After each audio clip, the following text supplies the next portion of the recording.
their service is what we aim for in our lives. And they're right here in Radhadesh, showing their mercy to all of us. So it's an absolute honor to be here. And we have until 11, but I would like to leave some room for questions if possible towards the end. And if you have any questions during the presentation, please raise your hand and feel free to ask as well.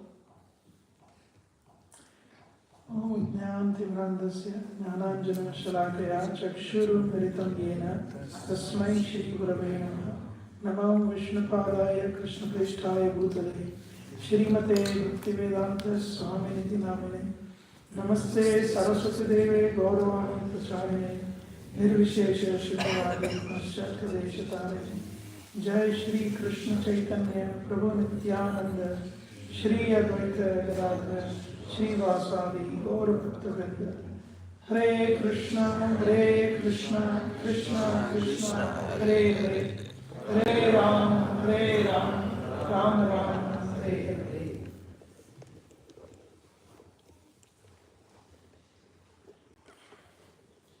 It's a wonderful occasion that you gathered here. And generally we hear a lot of pastimes and stories of Lord Chaitanya, which are always extremely purifying. However, I have been meditating. Recently there was an event in the manor, the disappearance day of His Holiness Kadam Swami Maharaj was celebrated. And I was thinking of him, meditating on him. And he actually at one point spoke about Gauranga Mahaprabhu's mercy in an extremely sweet manner, which kind of struck me. And he's got this book which is called Diving Deep. How many of you read that book? Diving Deep. It's a very nice book. So, what I thought we would do in the presentation today is to go from the most external and the most superficial to the deepest possible regions that we can comprehend with our little intelligence. There will be a point in the presentation when things might become too thick, too complex. If that happens, please raise your hand and ask me to either slow down or repeat. If you have any questions, as I said, please feel free to ask. So on the most superficial level, ISKCON, as Kadam Swami Maharaj would say, is an organization. And when I arrived yesterday, I was asked to stay in the room which belongs to the temple. So I said, well, last time I was here, I was also in a room that belongs to the temple. And they said, well, it does, but it actually belongs to the, what is it called? The college. So it's a college which is separate organizationally from the other parts of the temple. And there might be other things, like for example, when Soho Street in London goes out for book distribution, they cannot go, their book distributors cannot go beyond a certain boundary. And Manor, we have a devotee there from the Manor, they cannot go beyond a certain boundary into London. They are both in London, but they have this organizational limits. So from an organizational point of view, there may be so many things which we might find we don't agree with, we don't like. And some of us might just stay at that level. And Maharaj said, these are Kanishta Adhikaris, the devotees who's struggling to see anything beyond the organization. They're putting tilak on, kantimala, dressing up nicely as Vaishnavas and Vaishnavis, and yet they cannot go beyond the challenges of the organization. And Maharaj, when I spoke to him, he said, they love the organizational gossip. Oh, you don't? Do you know what happened yesterday? Somebody said this. Somebody did that. I think that organizational gossip, when one finds juice in that superficial organizational gossip, one must know that one is at the Kanishta level and still working on building the sambandha with the Lord. But greater than that organizational level is the perfect process of Krishna consciousness, which has been given to us by Lord Chaitanya and illuminated by Srila Rupa Goswami and freely distributed by Srila Prabhupada. Srila Prabhupada ki jai. One who can see beyond organization and focus one's life on the principles that will take us to the lotus feet of Radha Gopinath. Those personalities are Madhyamadhikaris. They really, seriously and sincerely take up the process of chanting the Hare Krishna Mahamantra. 16 rounds, on beats, minimum. Following the four directive principles is second nature to them. They don't think about, oh, I have to be away from meat eating and intoxication and gambling and illicit sex. It's not a thought that crosses their mind.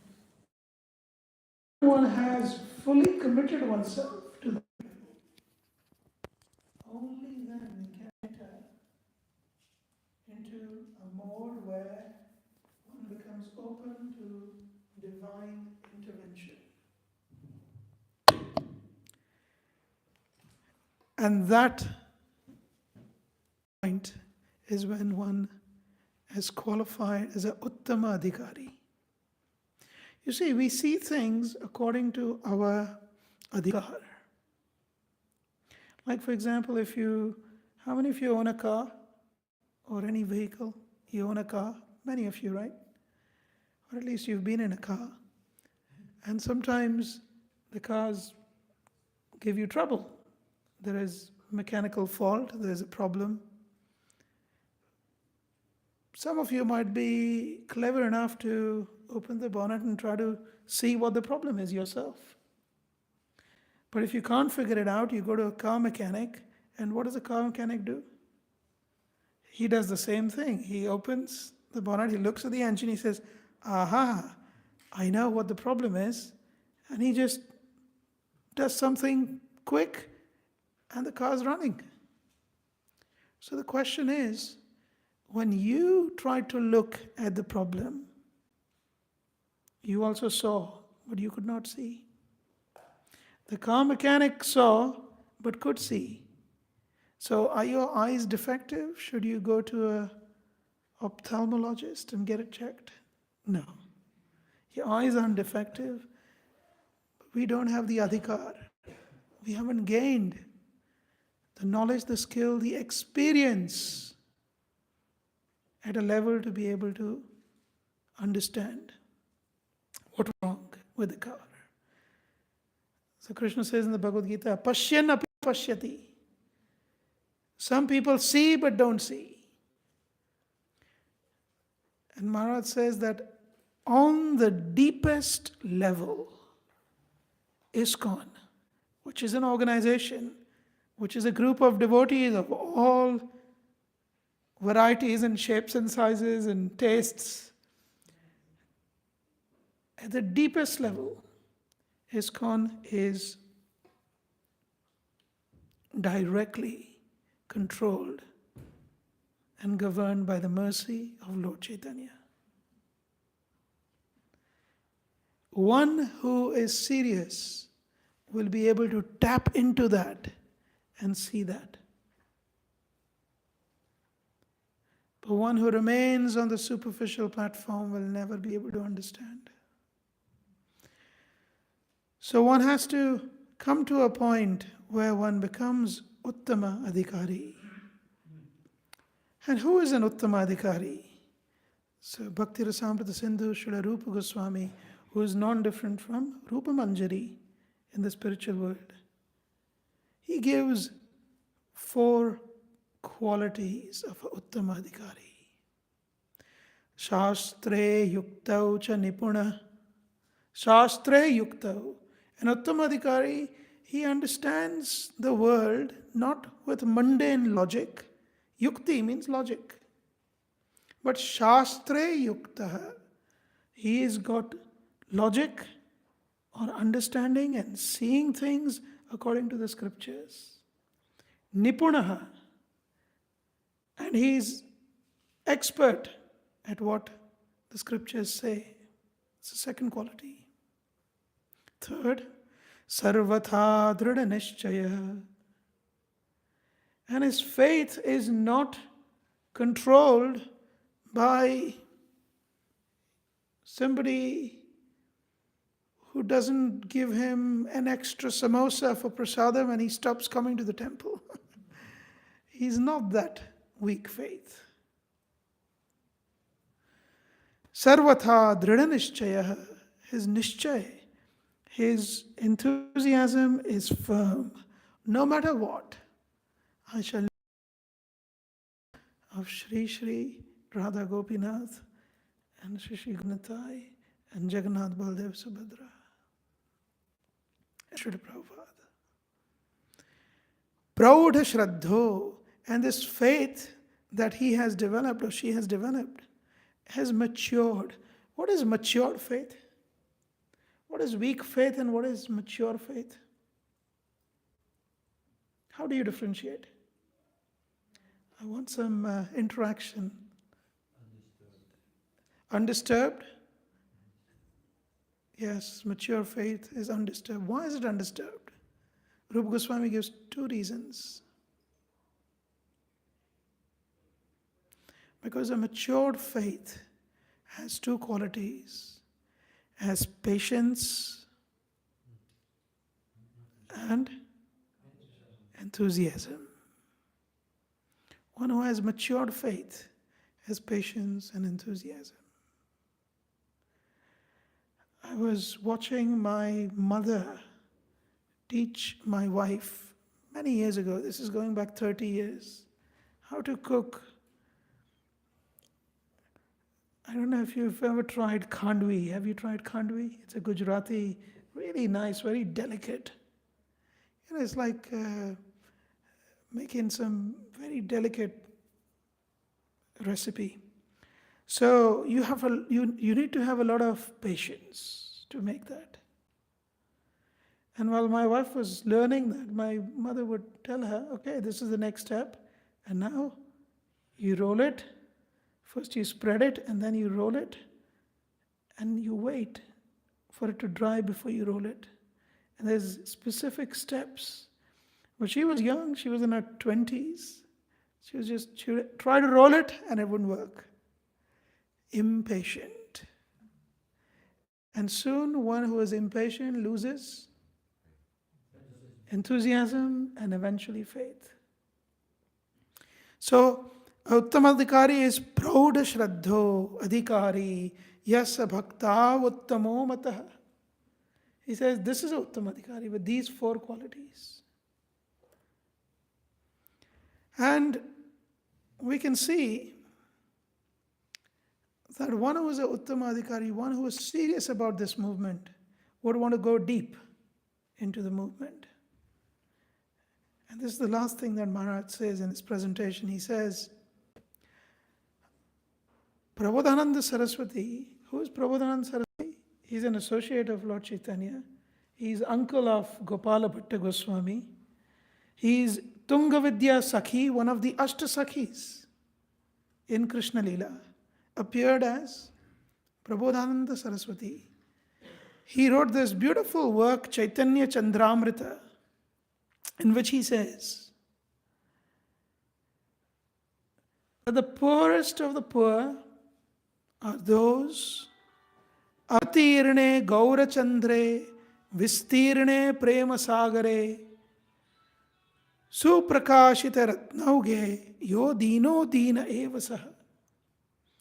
The poorest of the poor, Dina Dina. Have you heard the word Dina Bandhu?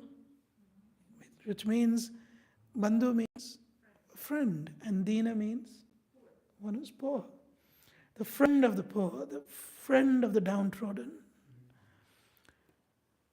So Dina means poor, and the poorest of the poor, Prabodhananda Saraswati says, is one who has access to the ocean of Lord Chaitanya, who has appeared.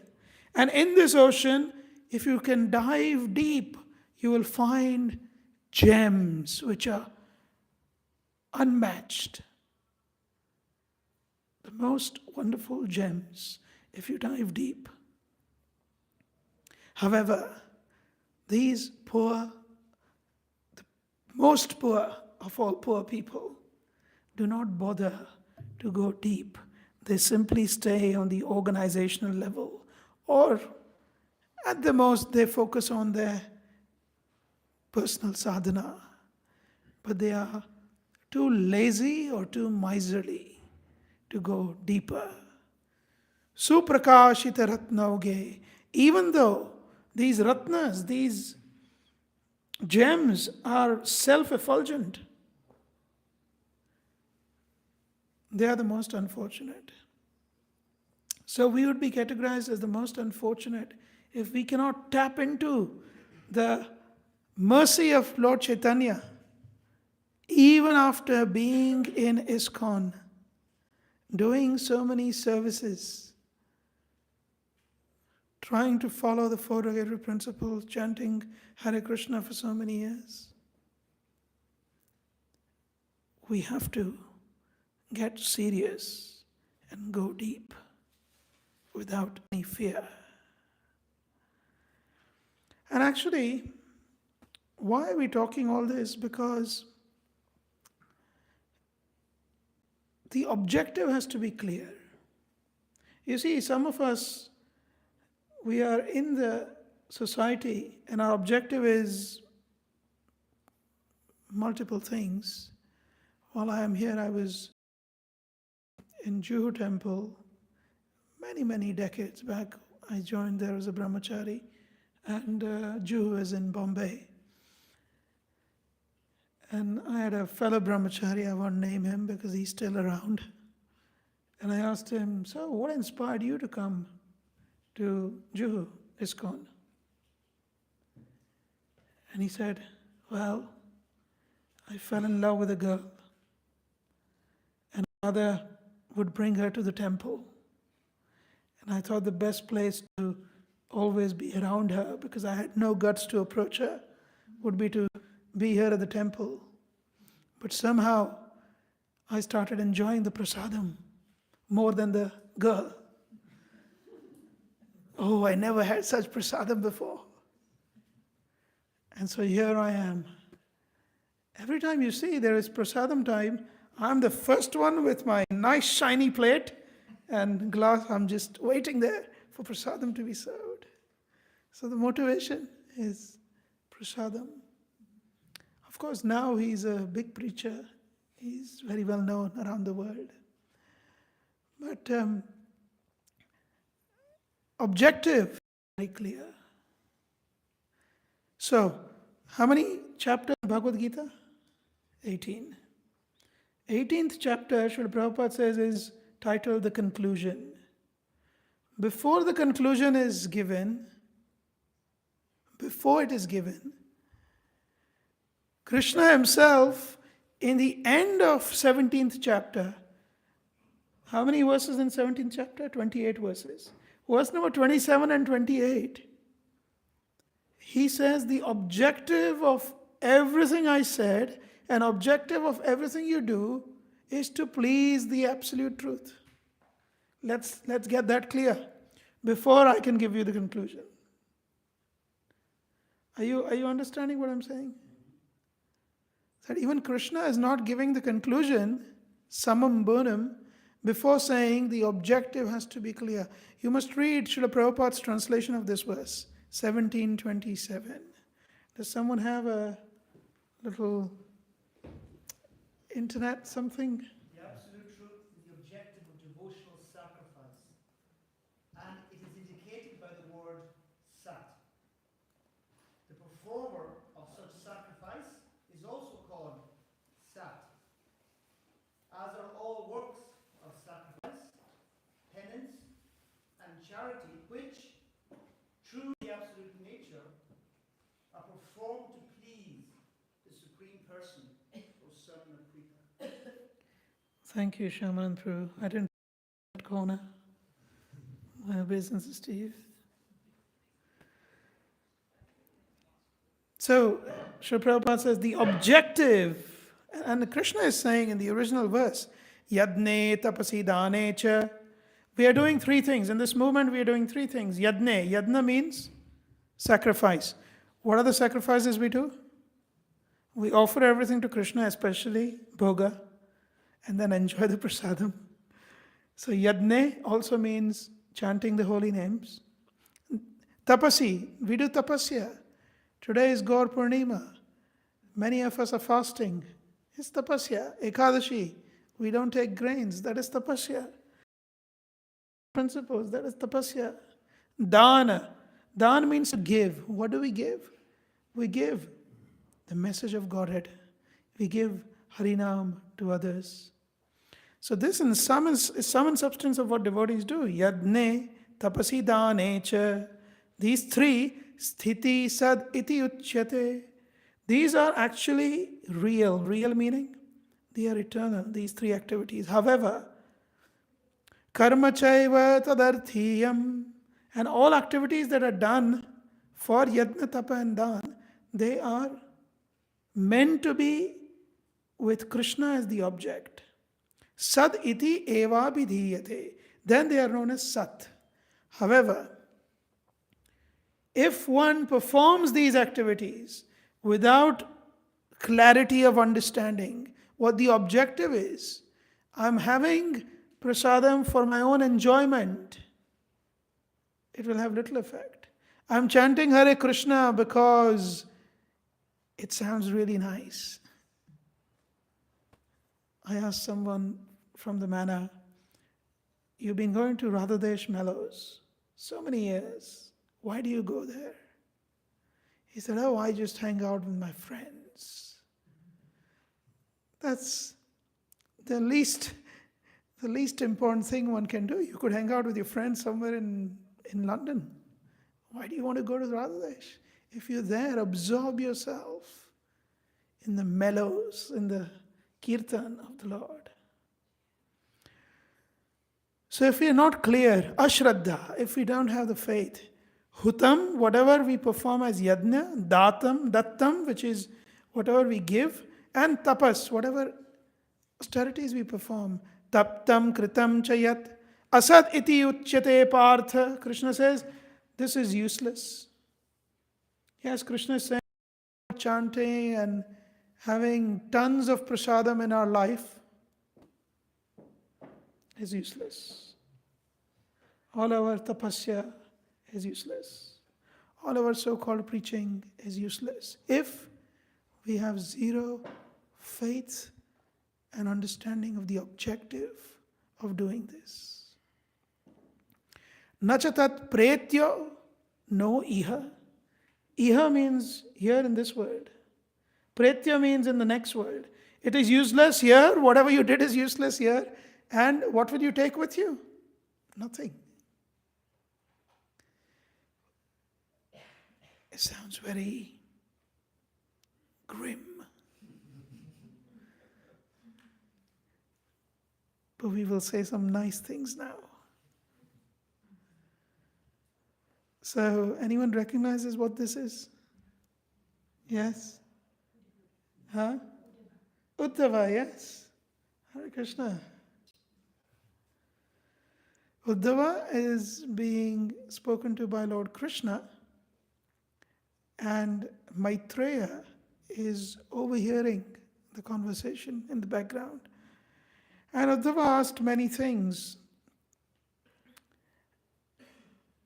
Now you might say that it's all well and good that you are saying that one has to know the objective, which is prema bhakti, and work towards it. But how do I practically know what progress I'm making? So Uddhava, when he's speaking to Lord Krishna gives him the answer.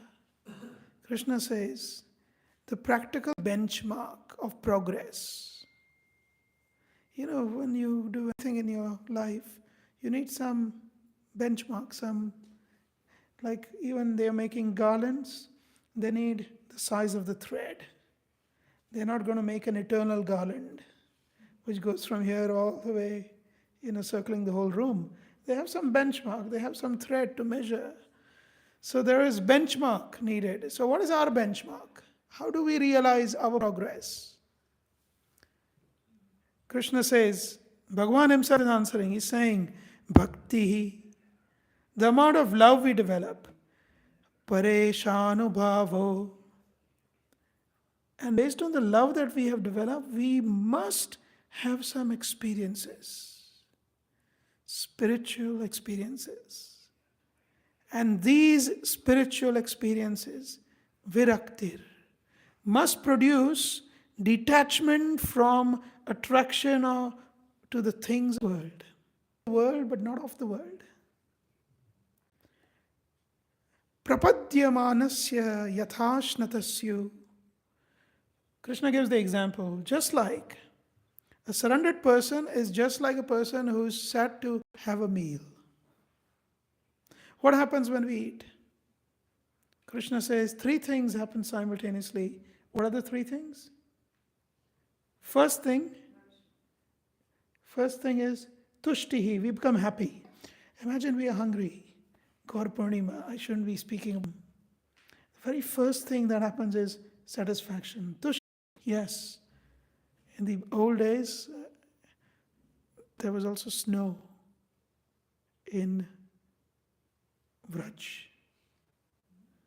And even I've just come back from Govardhan in Vrindavan, Vraj, and the temperature in the morning was 6 degrees Celsius.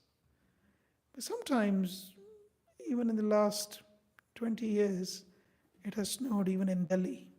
So, because Himalayas are not that far. So, Yamuna was almost frozen. So Akbar said, you have done so much tapasya. Why don't you stand in the middle of Yamuna? And from my palace I will check you through the night that you stood there with my binoculars. I'll look. And if in the morning you're still alive, I'll reward you. So the sadhu said, fantastic, I take up the challenge. He got all ready and he was standing in the middle of the Yamuna all night. He wasn't even shivering.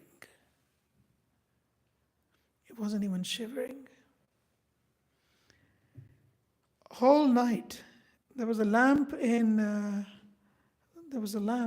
Akbar's balcony, and he would come out to the balcony and he'd look every hour to see if the yogi was still there in the middle of the Yamuna, and he could see he was still there. In the morning, the yogi came and said, look, I fulfilled my promise. I am worthy of a reward.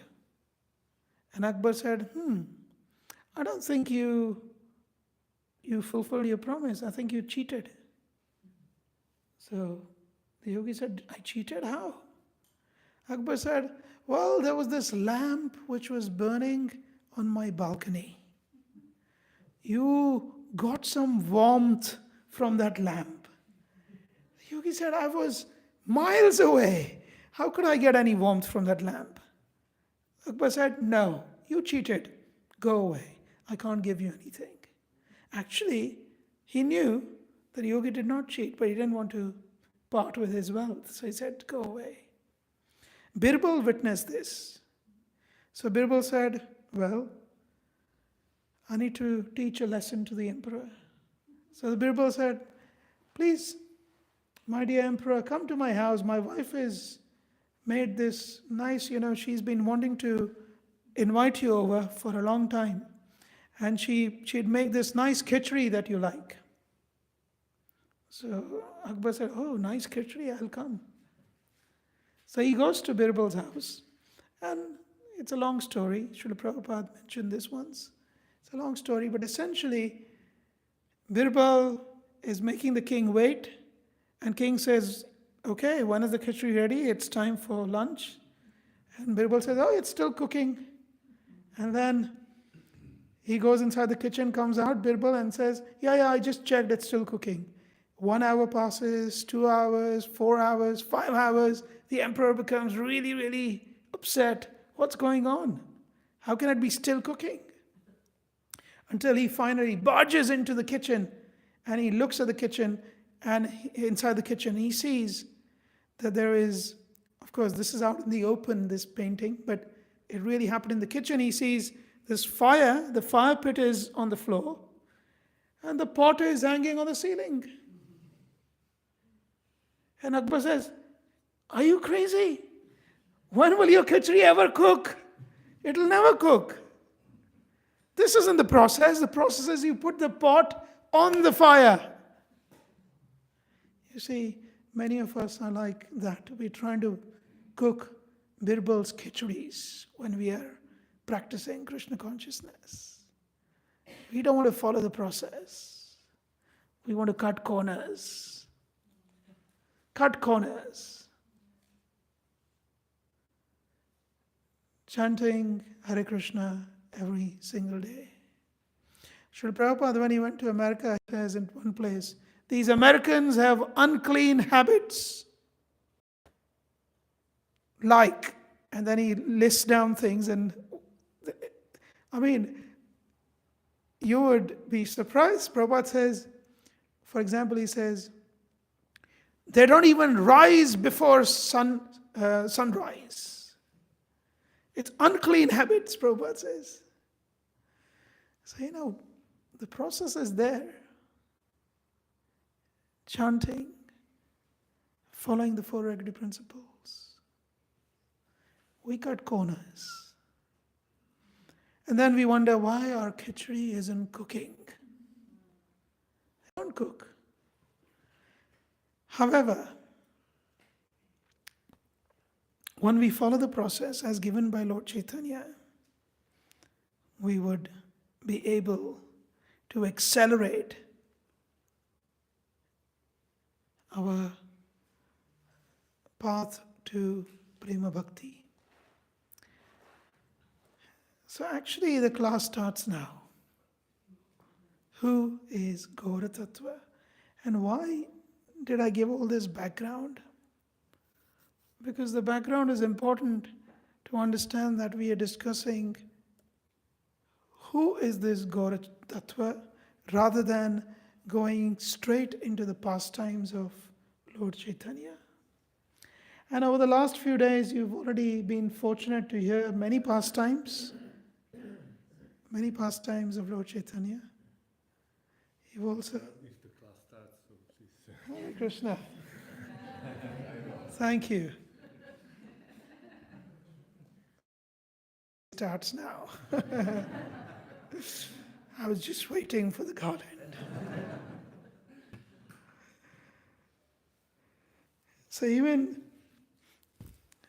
those who have read Chaitanya Charitamrita, Chaitanya Charitamrita does not start with the birth of Lord Chaitanya and his childhood pastimes, and then his youthful pastimes, and then his later pastimes. It doesn't go like that.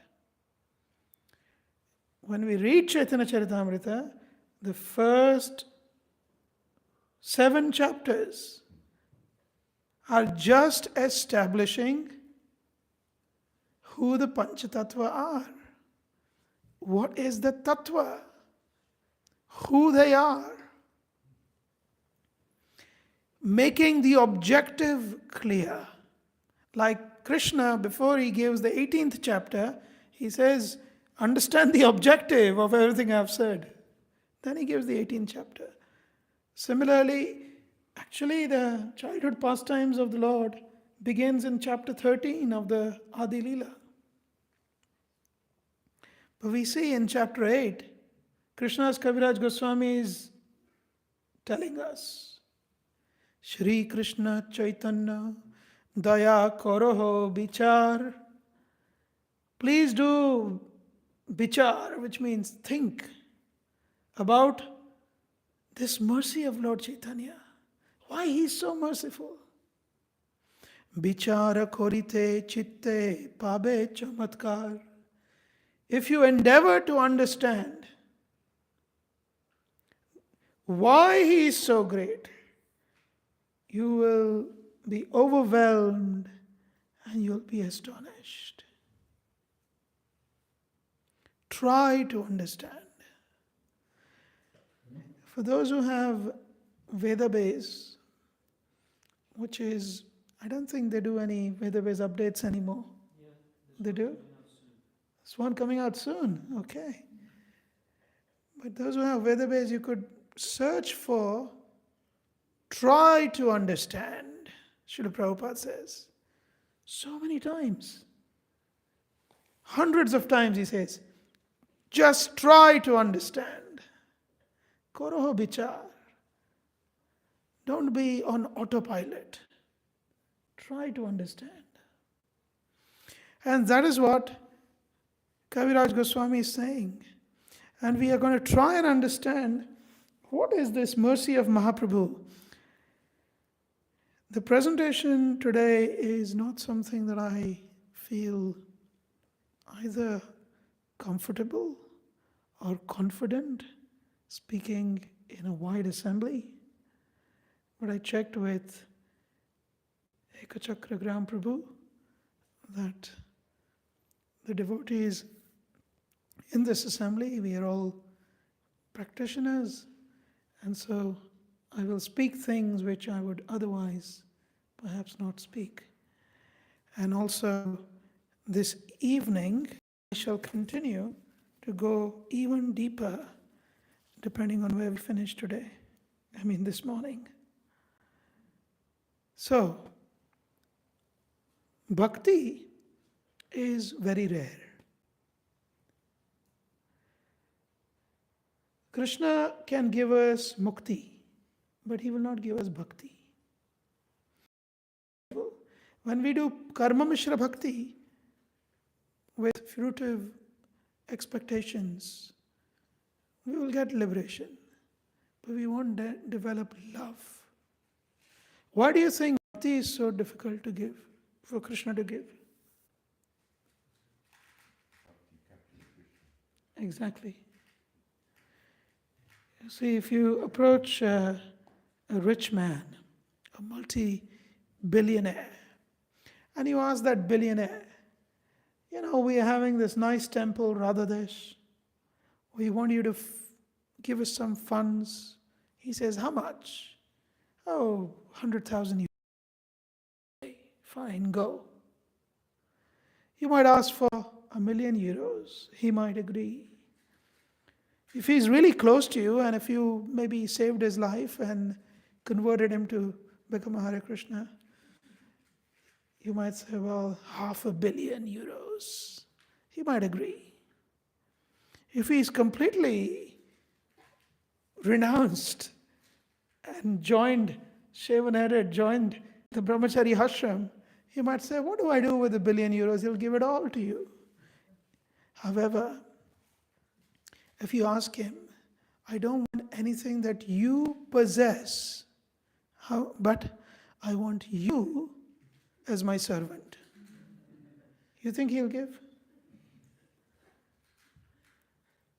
A person can give what they possess. Somebody asks me to give something, I'll give, depending on my relationship with that person.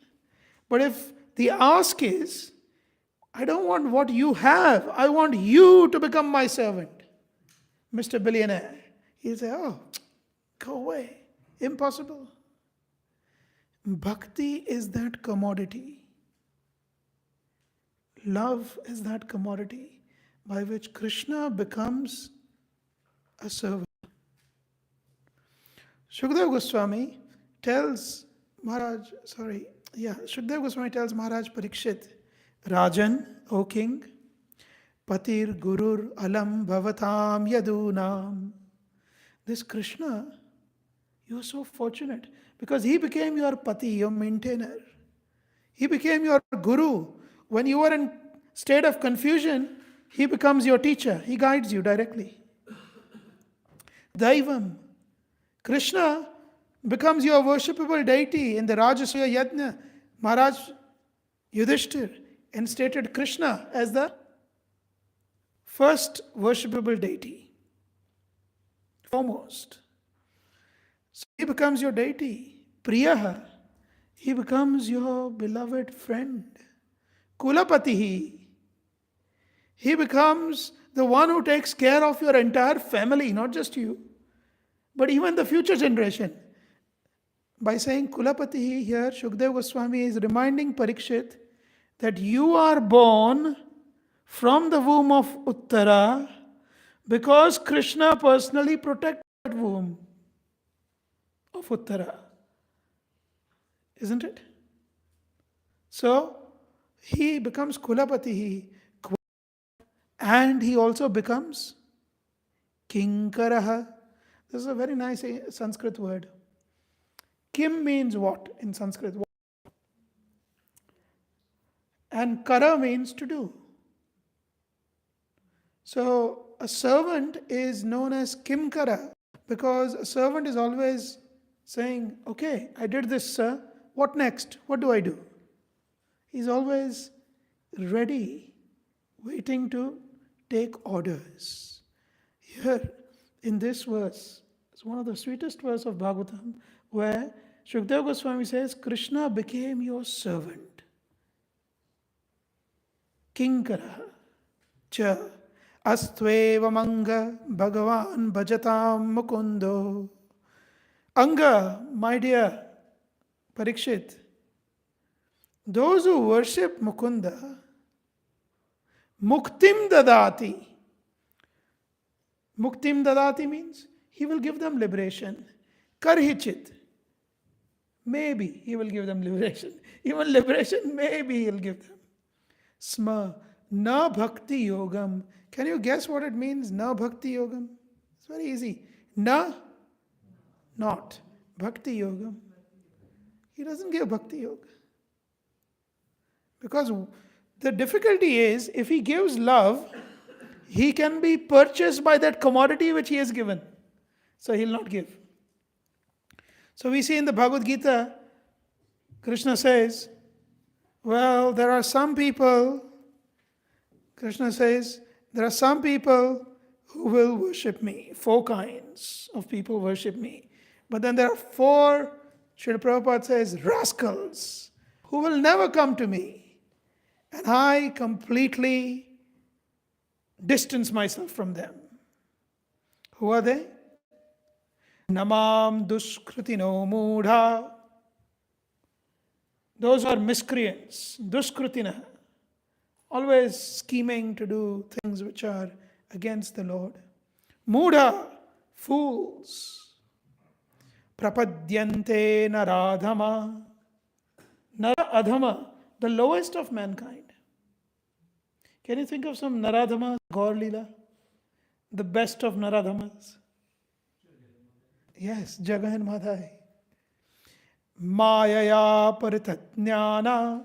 Mayaya means by Maya. Aparita. Aparita means abducted or stolen away. Jnana. Their knowledge, they are knowledgeable people, but have no knowledge. Their knowledge is like that of a donkey carrying sandalwood.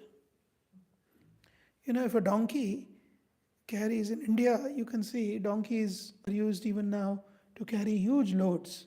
Imagine a donkey is carrying 100 kilos of sandalwood. You know how much that is? Sandalwood, 100 kilos? It'll be in tens of thousands of euros. But for a donkey, he only thinks of it as a burden. So, although having some sort of a knowledge, they have no access. So Krishna says, Mayaya paritadnyana asuram bhavam ashrita. These are demons. I have nothing to do with demons. I distance myself from these four. This is Krishna. So if you want to approach Krishna, good luck. Because Krishna has so many conditions. Directly approach Krishna, good luck. And Mahaprabhu is just the opposite. Mahaprabhu, Swami met Mahaprabhu in Ramakeli along with his brother Anupam. How did he approach Mahaprabhu? Yes, he approached with a straw in his mouth. So you might wonder, what is this straw in the mouth? Dante trina dhori. What does that mean? And why do you put a straw of grass in between your mouth and approach someone? I mean, have you ever seen someone do that? No? I'm trying to serve in the Goshala at the manor. And if you visit the manor, they have zebu cows. Have you heard of a variety of cows? So when they are in full maturity, this is how tall they grow. When they are full. So they are Indian breed, which is dwarf. So very cute. And some of you, I thought somebody from Radhadesh visited. Was it you? No, someone visited. Anyway, so these zebu cows, I'm sometimes trying. Now they have recognized me. So there's 3 of them. They're on a separate pen, separate area. When I go in the fence, they're all munching on their grass. They all come running to me with straw between their teeth, just like Rupa Goswami. So they are approaching. But other than cows, I've never approached anyone like this, right? So what is the meaning, anyone? What is the meaning of having straw between their teeth? Humility, but why is it humility? Feeling worthless? Low like the grass, but why put the grass?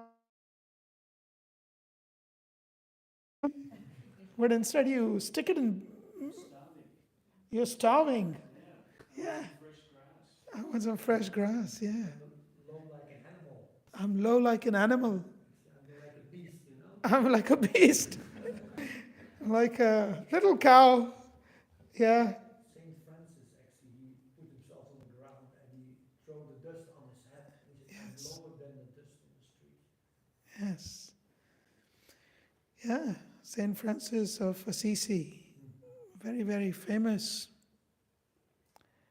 When I was studying the Bible, the person who taught me the Bible would always speak about Saint Francis of Assisi. He was a Father David who taught me the Bible. Anyway, that was many years back. So yeah, lower than dust is Krishna's Kaviraj Goswami says, I'm the worm in the stool, probably of a hog. I mean, how lower than that can you? I mean, first of all, nobody's interested. When you do your job, you just flush it down. You don't even look. So dust, at least people are walking on it. Kaviraj Goswami says, I'm the worm in the stool. That's humility. But what is the significance of Dante Trina Dhori? Like Rupa Goswami is approaching. It is. You prove to the person that I'm your servant. I'm your servant. It's a sign that the person understands, okay, here is a person who's totally surrendered to me. Like an etiquette. Yes. So the explanation is given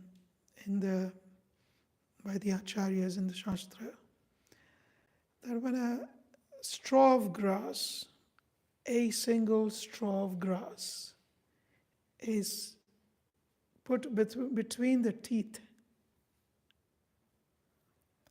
between the teeth, there is no possibility, if you want to keep the straw there is no possibility of you uttering a single word. So in the tradition, the straw between the teeth, not chewing the straw, like you see people in India, they chew tobacco. It's not chewing the straw, it's just sticking one straw between your teeth and keeping it there. Means, I have nothing to offer. I have nothing to say. I'm simply here to receive your command. You become the captain of my ship, and you steer me wherever you wish. So, there's nothing to say. And then, when Rupa Goswami with his brother Anupam approached Lord Chaitanya immediately embraced him. And once he was embraced, from the mouth of Rupa Goswami, he said this verse. This verse is beautiful because it gives these four aspects: the guna, lila, nama, and rupa of Mahaprabhu. Everything in one verse. And this verse came spontaneously from the lotus mouth of Rupa Goswami. We can all repeat. Namo Mahavadanyaya Krishna Prema Pradayate Krishnaya Krishna Chaitanya Namne Gauratvashe Namaha. Namo Mahavadanyaya. Vadanya, according to the dictionary, means Vadati sarvebhya eva dasyamiti manohara vakyam. One who speaks these beautiful words, I will give everything I possess to everyone. Try to comprehend this. We may all give something to someone we love, right? We have a friend, we have a father, mother, child, some relation, uncle, aunt. We might give something to them, we might get something from them. It's reasonable. There's a relationship, so we give and we get. And we only give and get how much we want to, because we're not going to give everything to everyone. Right? Panchatattva Prabhu, I need that shawl. I'm feeling cold. Ooh, he's giving. And I need that jumper too. And the kurta. No. Right, so it stops somewhere, right? You'll not go give everything that you possess. And you won't give it to everyone. But here, Mahavadanya means he gives everything he possesses to everyone. This is Mahaprabhu. Namo Mahavadanyaya. This is his quality, guna. And what is this experience that he is having? What is his pastimes? He is nothing but a living proof of Bhagavatam. Whatever we read in the Bhagavatam, theoretically, in Chaitanya Charitamrita, it's practically demonstrated by Lord Chaitanya. Who a Bhagavat is. Krishna Prema Pradayate. And his Leela is to give Krishna Prem to everyone. That is his Leela. What is his name? Krishnaya. He is Krishna himself. Krishna Chaitanya. But his name is Krishna Chaitanya Namne. Krishna Chaitanya Namne. And what is his form? How does he look? He looks Gauratvise Namaha. Namaha, my obeisance is to Gauratvise, who has the Tvisha. Tvisha means, or Twish means to have the effulgence or the bodily luster. Gaura. Gaura means golden. Fair or golden.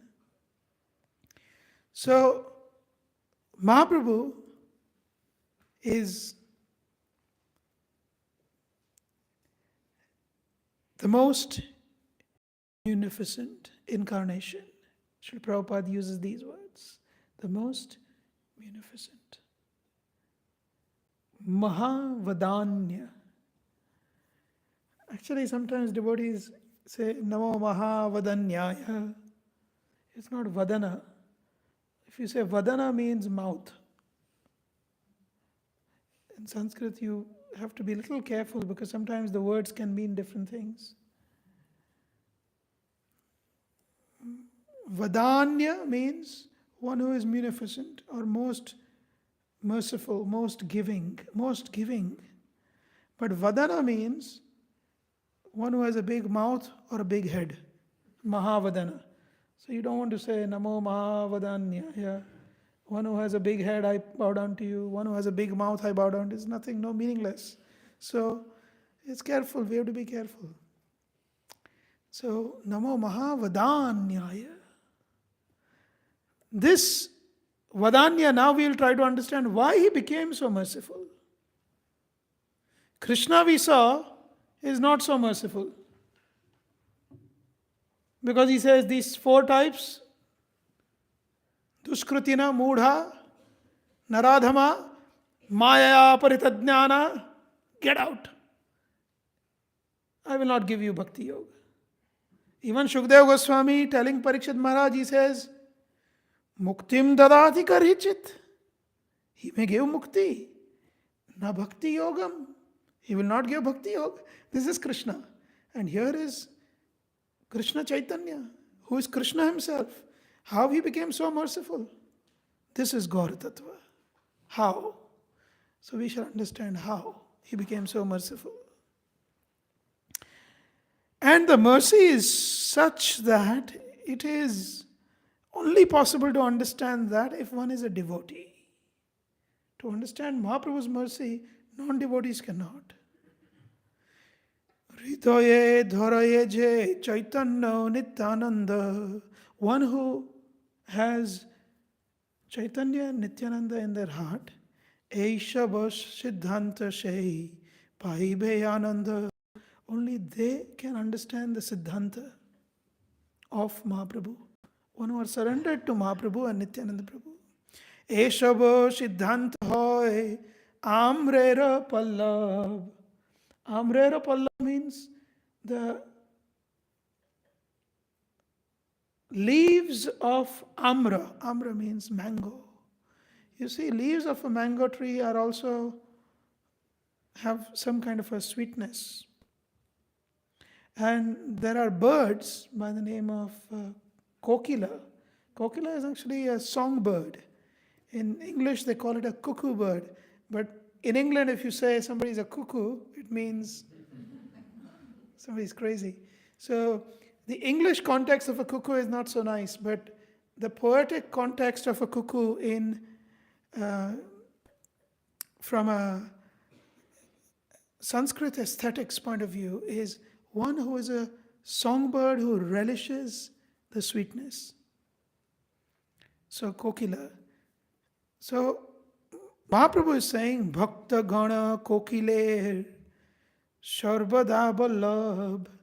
These Siddhantas that Mahaprabhu has given are very dear to the devotees who are like the cuckoo bird, who can relish the leaves of Abhakta Ushtrera Ite Nahaya Prabesha. But those who are abhakta, those who don't have, those who have no surrender to Lord Chaitanya and Nityananda, they are like a camel. And what does a camel do? eats thorns, cacti. Tabe chitta hoya mora ananda vishesha. So Mahaprabhu says that, Kaviraj Goswami says that only those who have kept Lord Chaitanya and Nityananda in their heart will develop appreciation of the Siddhanta of Mahaprabhu. They are like the kokila bird. This is the kokila bird in a mango tree.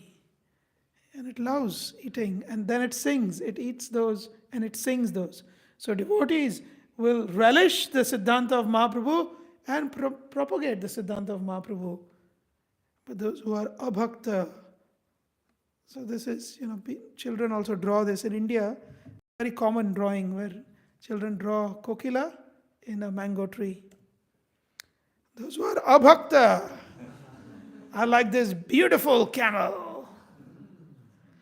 Look at his wonderful face and his beautiful teeth. And he's relishing these thorns. How does he relish these thorns?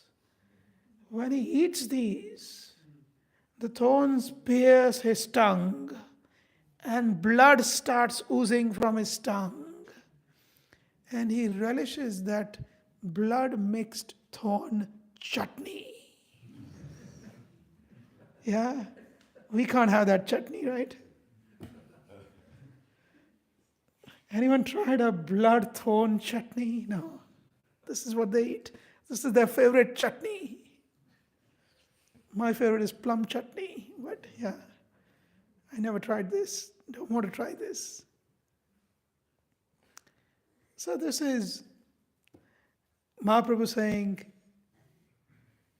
that, and the way Mahaprabhu enacted his pastimes are even more mystical. Nobody understands. So here in Antya Leela, after giving all the different pastimes, Kaviraj Goswami is saying, Sannyasi Pandita Ganer Korite Garbanash. Sannyasis and Panditas, Mahaprabhu destroyed their pride. Garbanash, destroyed their pride. Nicha Shudra Dharmera Prakash. And he used some Nich Shudra, some low class person of Dharma. Who is that low class person he's referring to? Ramananda Roy. Ramananda Roy was a Kayastha. He was a low class person in material, mundane calculation. Bhakti prema tattva kohe raya kori bhakta. Raya kori bhakta. He made Ramananda Roy, the bhakta, the speaker. Apani pradyumna mishra. Sahahoya shrota. And he himself, who was a high class Brahmin, became the listener. He made Ramananda Rai the speaker. Who can understand Mahaprabhu? Haridasa Dara Nama Mahatma Prakash. And he illuminated the Nam Mahatma with Haridas through Haridas Thakur. Sanatana Dhara Bhakti Siddhanta Vilas.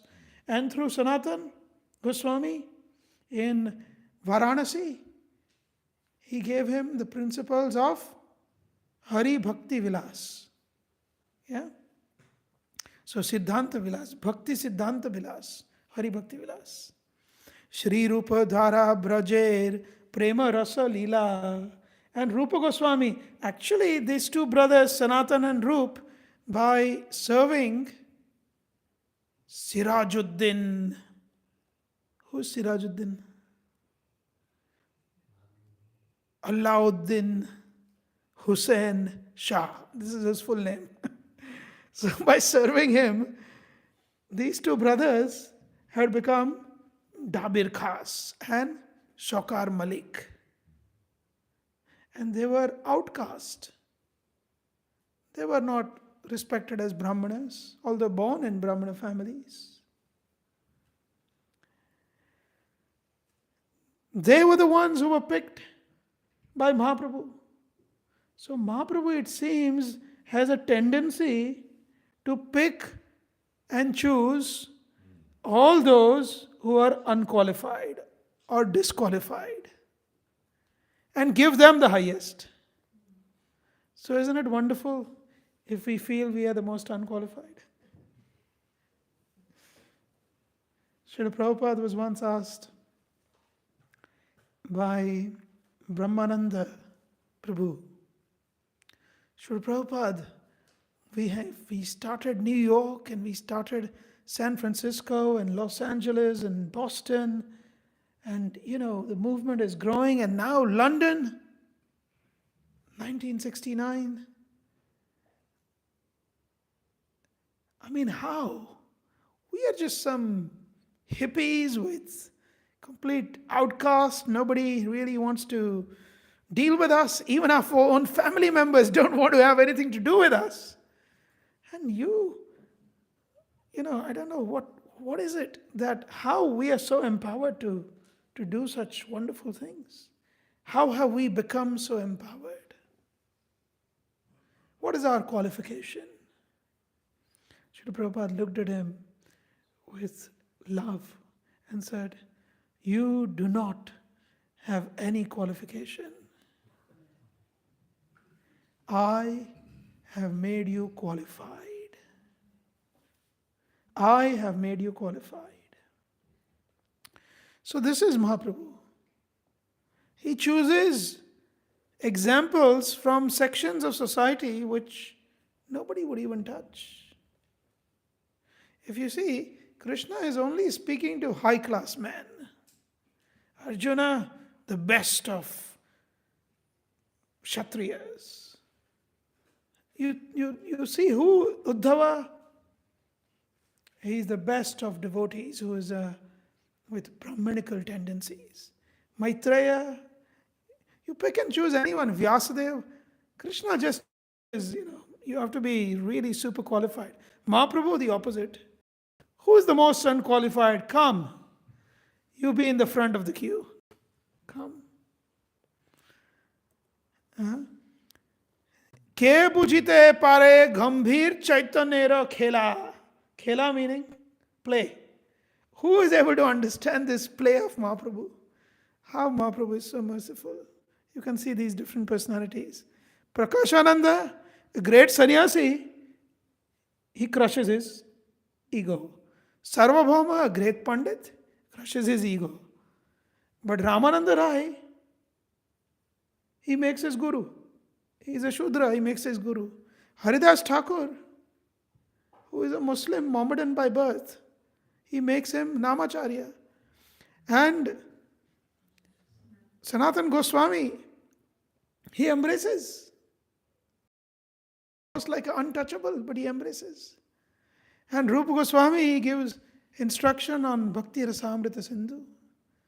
What mercy does this Mahaprabhu have? Krishna believes in reciprocation. Again we come to Krishna. Krishna believes in, he's a Vraja boy. He's a city boy. He believes in reciprocation. Ye yatha mam prapadyante. To the degree you surrender to me, tams tathaiva bhajami aham. To the degree you surrender to me, to that degree I will give you. You give me 1 penny, I'll give you 1 penny. Give me €1, I'll give you €1. It's a businessman, na? Krishna is saying, he's not making any, he's not hiding the fact. He says openly in Bhagavad Gita. Imagine you go to Krishna and say, Bhagavan, please give me some mercy. You go with a pot, and your pot has 1,000 holes. Krishna says, okay, I'll give you something. He gives. What will happen? Will it stay? It won't stay. It will come out because you have 1,000 holes. Now we come to, you can see that pot with holes. Our life is like that. So many anarthas, holes of anarthas in our heart. So Krishna reciprocates. Gaura inundates. But how he inundates. This is really beautiful. Do you want to hear that? No? Yes? Patra patra bichar nahi, nahi sthana sthan. Jai jaha paye taha kore premadan. Patra apatra bichar nahi. You know what is patra? The Sanskrit word patra, from that you have the Latin word potus, from which you have the Belgian and the Dutch word pot, or the English word pot. Same, right? It comes from patra. We go with a pot with 1,000 holes and say, Krishna, give some mercy. Krishna says, take something. How much did you do for me? Okay, you made this. You did these many garlands. You did this many rounds. Okay, I'll give you this much mercy. But our pot is full of holes. Everything will drain out. Mahaprabhu, you say, please give us some mercy. Mahaprabhu, we go with the pot with 1,000 holes. Give us some mercy. What Mahaprabhu does? He says, forget that pot of 1,000 holes. I will give you a pot. Huge pot. And I'll fill it completely with the mercy. Take it. And take it for free. So Mahaprabhu, Mahavadhanyaya, he is filling the pot, but he is giving the pot also. Patrata means qualification. Potness in Sanskrit means patrata or qualification. The word for qualification in Sanskrit is so beautiful. It means potness. How big is your pot? That's your qualification. But with Mahaprabhu, you can go without the pot. You can say, Mahaprabhu, mercy.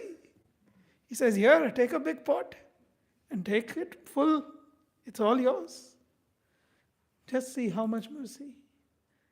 Such a stark contrast. I hope Krishna doesn't get upset with me by revealing all his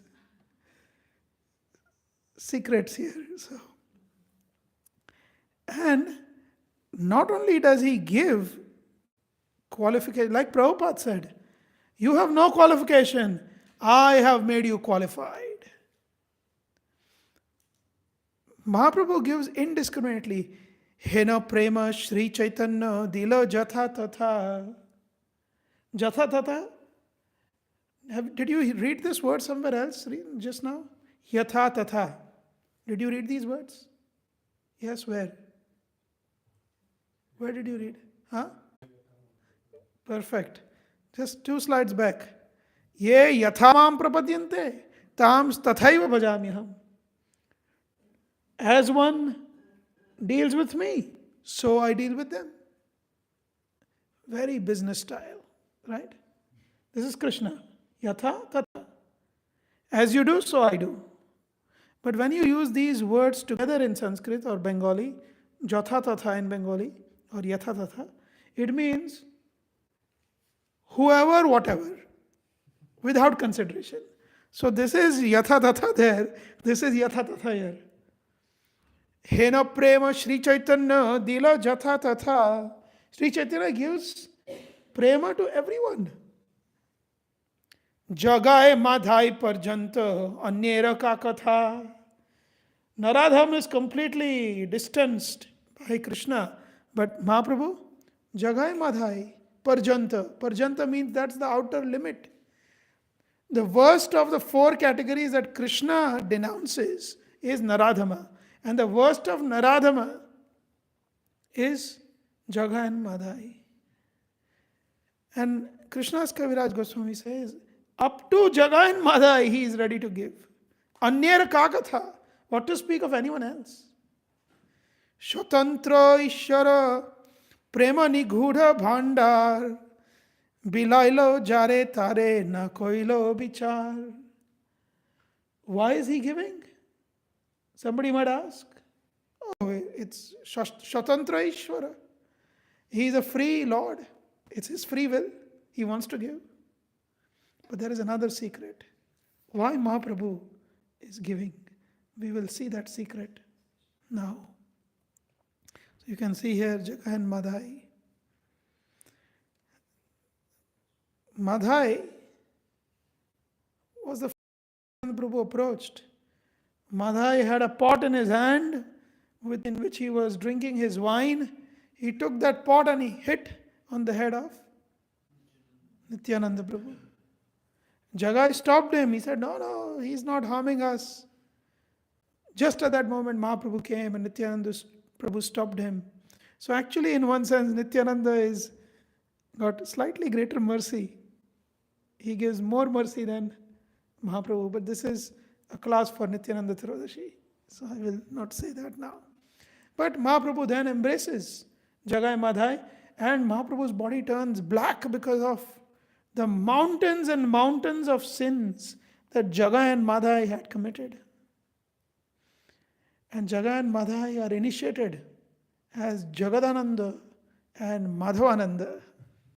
These two personalities, there is a nice in Katwa.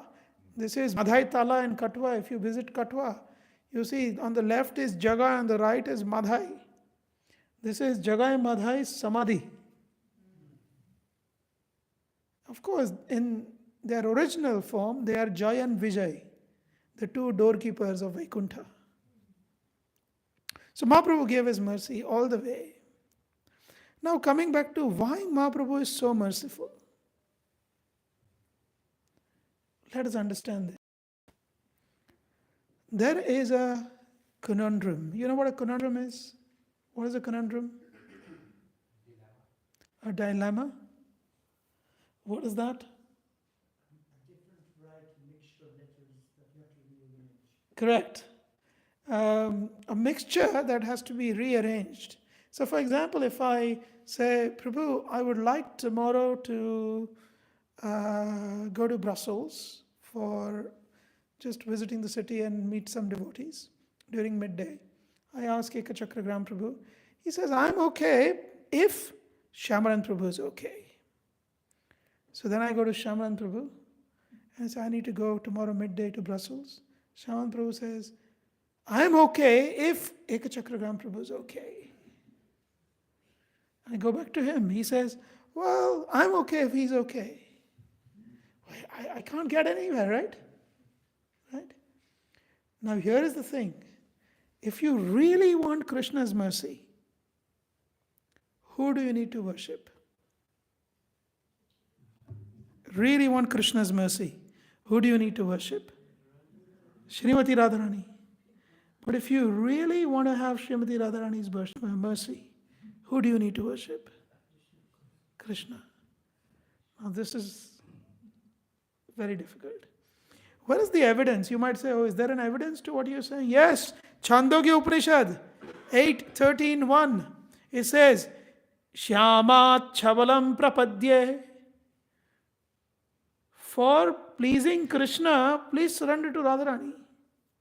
The next line says, Shabalat Shyamam Prapadye. To please Radharani, please surrender to Krishna. How do I do that? There's no way. So I need some way of resolving this conundrum. So we see Lord Chaitanya as the solution. Imagine. Now it's very hard to imagine what I'm going to tell you now. Some of you are already imagining. If Ekachakra Prabhu and Shamanan Prabhu are one personality,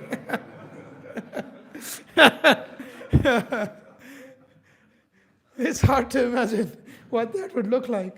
But if then I could just ask one person and I can get the response and I'll be happy. So this is the Gauranga Mahaprabhu Leela. Radha and Krishna together. But not only are they together, what happens when they are together? They are constantly offering their love to each other, exchanging their love with each other when they are together. And because they are constantly offering their love to each other, there is a flood of love. And that flood breaks the boundaries of its container, of the storehouse, and emanates freely in all direction. This is Lord Chaitanya. Are you following? Prabodhanand Saraswati, he says in Chaitanya Chandramrita, Yatha tatha Gaurapadara vinde. We could repeat.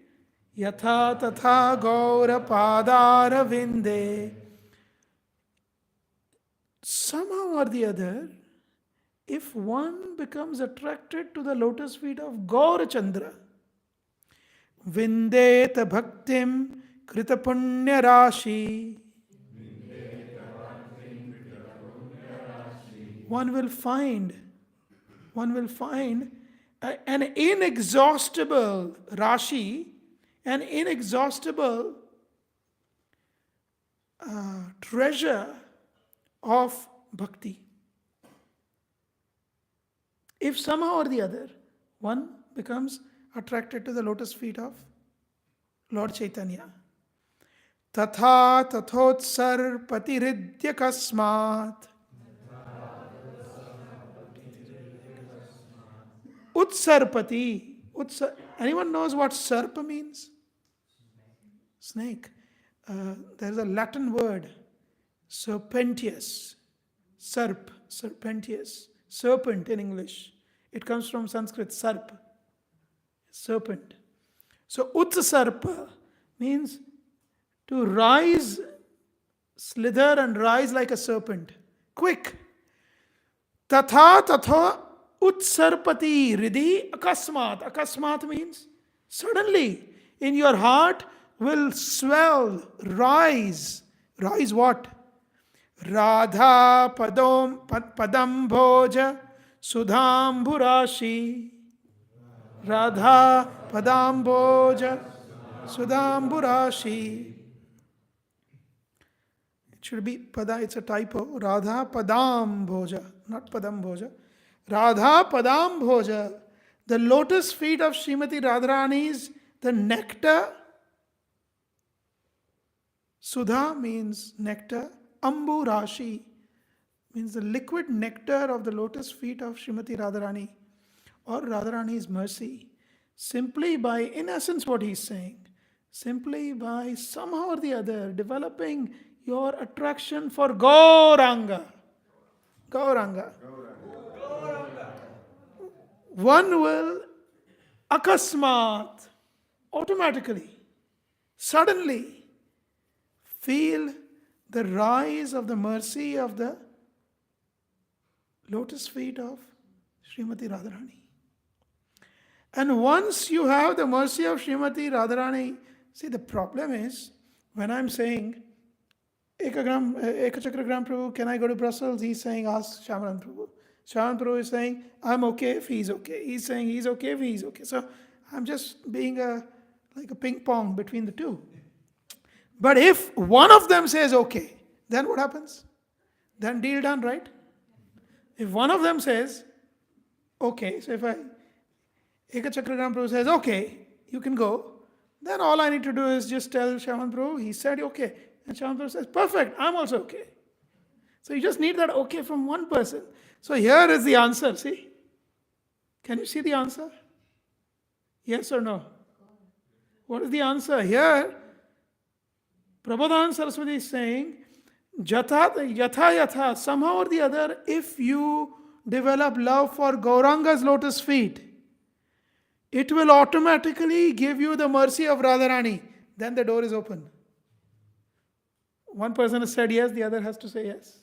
So then Krishna will also give his mercy, because Krishna gives his mercy to whom Radharani gives mercy. But by Gauranga's mercy, one gets Radharani's mercy. By Gauranga's mercy, one gets Radharani's mercy. By Radharani's mercy, one gets Gopinath's mercy. And thus, by worshipping Gauranga, one gets Radha Gopinath's mercy. This is the essence. This is the solution to the conundrum. Are you following? If you're not following, that's okay. It's meant to be that way. Not everything should be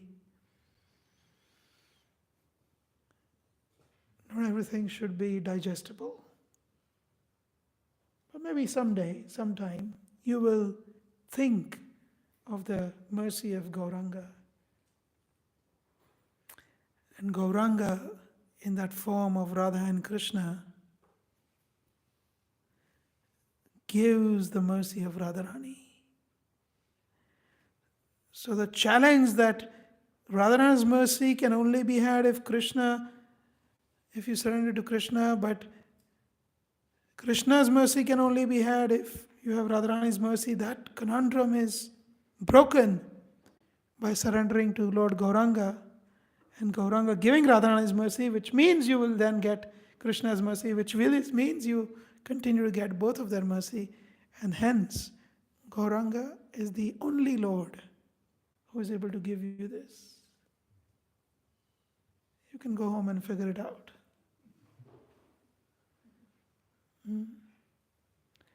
If you're sleepy, tired, hungry, it's fine. If you're not focusing, it's fine. If you are focusing, it's also fine. I'm happy. Now, Vishaya and Ashraya. This needs to be understood. What is Vishaya and what is Ashraya? I've got two photos there. Can somebody tell me what is the Vishaya, the mouth, and the Gulab Jamun? My favorite sweet. Which one is Vishaya? Which one is Ashraya?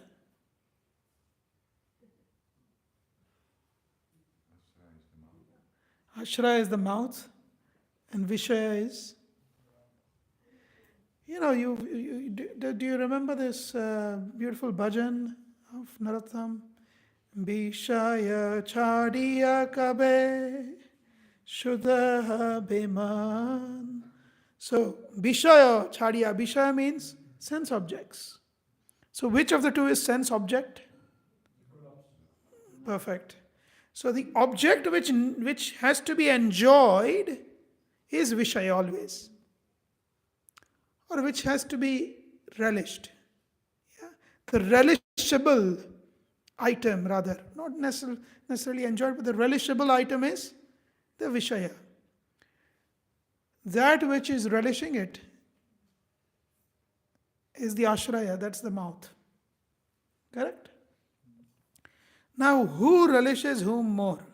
Do you think the Gulab Jamun is relishing the mouth more, or the mouth is relishing the Gulab Jamun more? Please tell me. It's a difficult question. Abhimanyu Prabhu, what do you think? I think Relishes the Gulab Jamun more. Yes, you are right. So, this is the same thinking that Krishna is having. Chaitanya Charitamrita, Krishna's Kaviraj Goswami says, Krishna is thinking, Shai Premar Shri Radhika Parama Ashray. This love that I have with Radharani and with all the jivas, the ashraya of that love is Radharani. Shai Premar Ami Hoya Kebala Vishay. I am simply the Vishay. I am simply the one who is being relished. Radharani relishes my company. The devotees, they relish my company. Everyone in the three worlds, they are constantly praying, Krishna, we want to be with you. Krishna, we want to serve you. So I have become the Vishaya. I have become the object of their relishment. They are the Ashraya, and the greatest Ashraya is Radharani. I am simply a Vishaya. Vishaya Jatiya Sukha Amar Ashwada. I am able to relish what a Vishaya would relish. So he's saying what gulab jamun might experience, he is able to experience that. What a gulab jamun experiences in the mouth, that Krishna is able to experience. Now, I was not making a funny statement there because the next line, the next two lines are beautiful. Krishna is saying, and this is from Chaitanya Charitamrita, Krishna is saying, Ama hoite koti gun ashrayer alad. Alad, happiness. Koti guna. Koti guna means 10 million times more happiness. Who has? The ashray has. The mouth has 10 million times more happiness than the gulab jamun who gets eaten. Yeah? It's not a like for like example, but Krishna himself is saying, this is unfair. Huh? Everyone is wanting to be with me, surrender to me, serve me, come to me, have relation with me. That means they are all enjoying me, relishing me. I am the Vishaya. They are the Ashraya, and of the Ashraya, the greatest Ashraya is Radharani. And she relishes me how many times more? 10 million times more than I relish her company. So unfair. Jatne ashbadite nari ki kori upai. Even if I try, if the gulab jamun tries to become the mouth, it cannot, right? Even if I try to relish what Radharani relishes, I cannot. Jatne, even if I try. Kabu jadi ei premar hoi ashray. But if somehow I can become ashray. Imagine the gulab jamuns are thinking, why is this mouth popping so many of us inside it? One has gone, second, third, fourth, 10th, 20th, 100th. There must be some sweetness in me which I don't understand. Only this mouth is able to understand.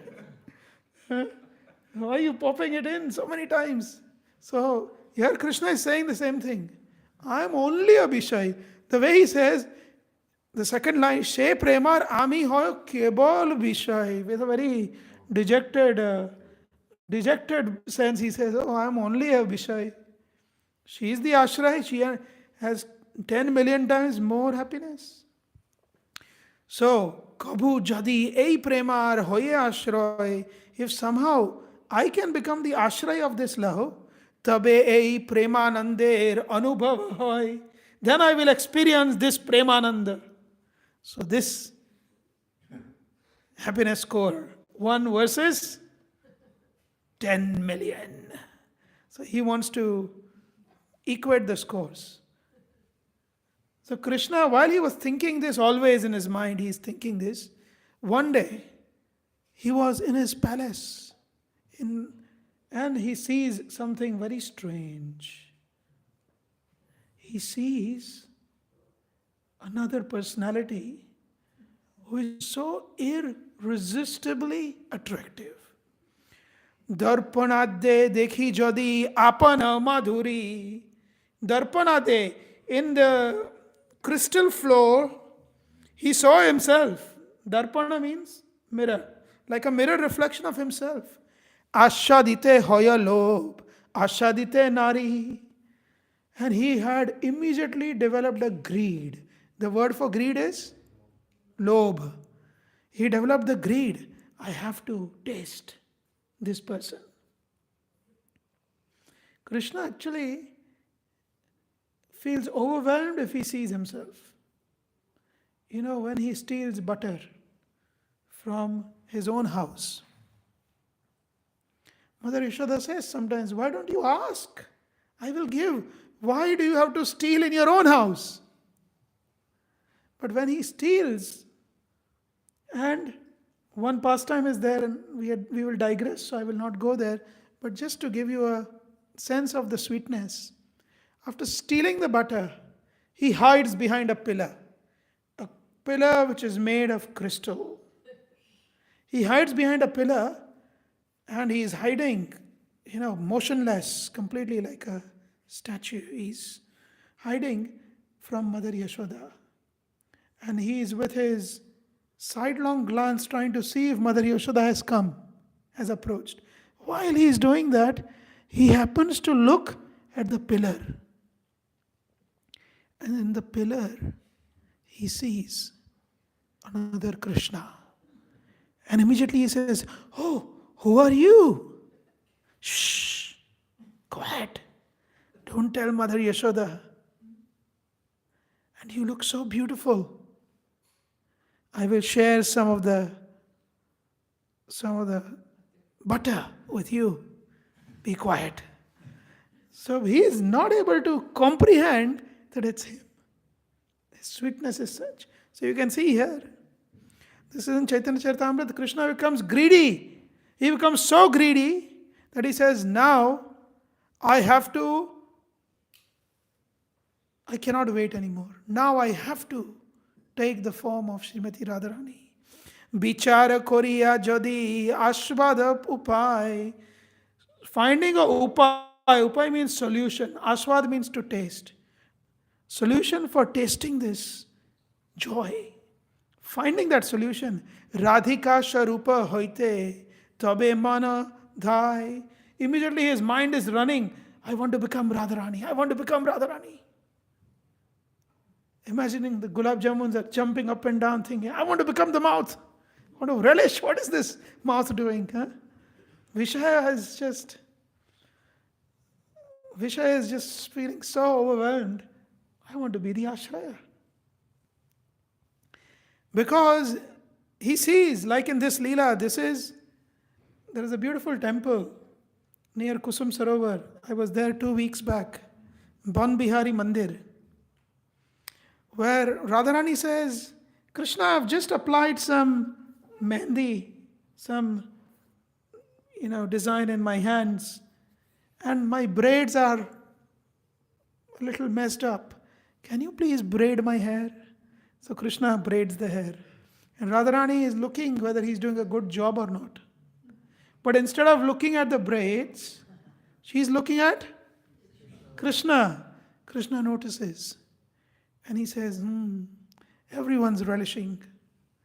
But I am the only beggar here. I can't relish this sweetness that she is relishing.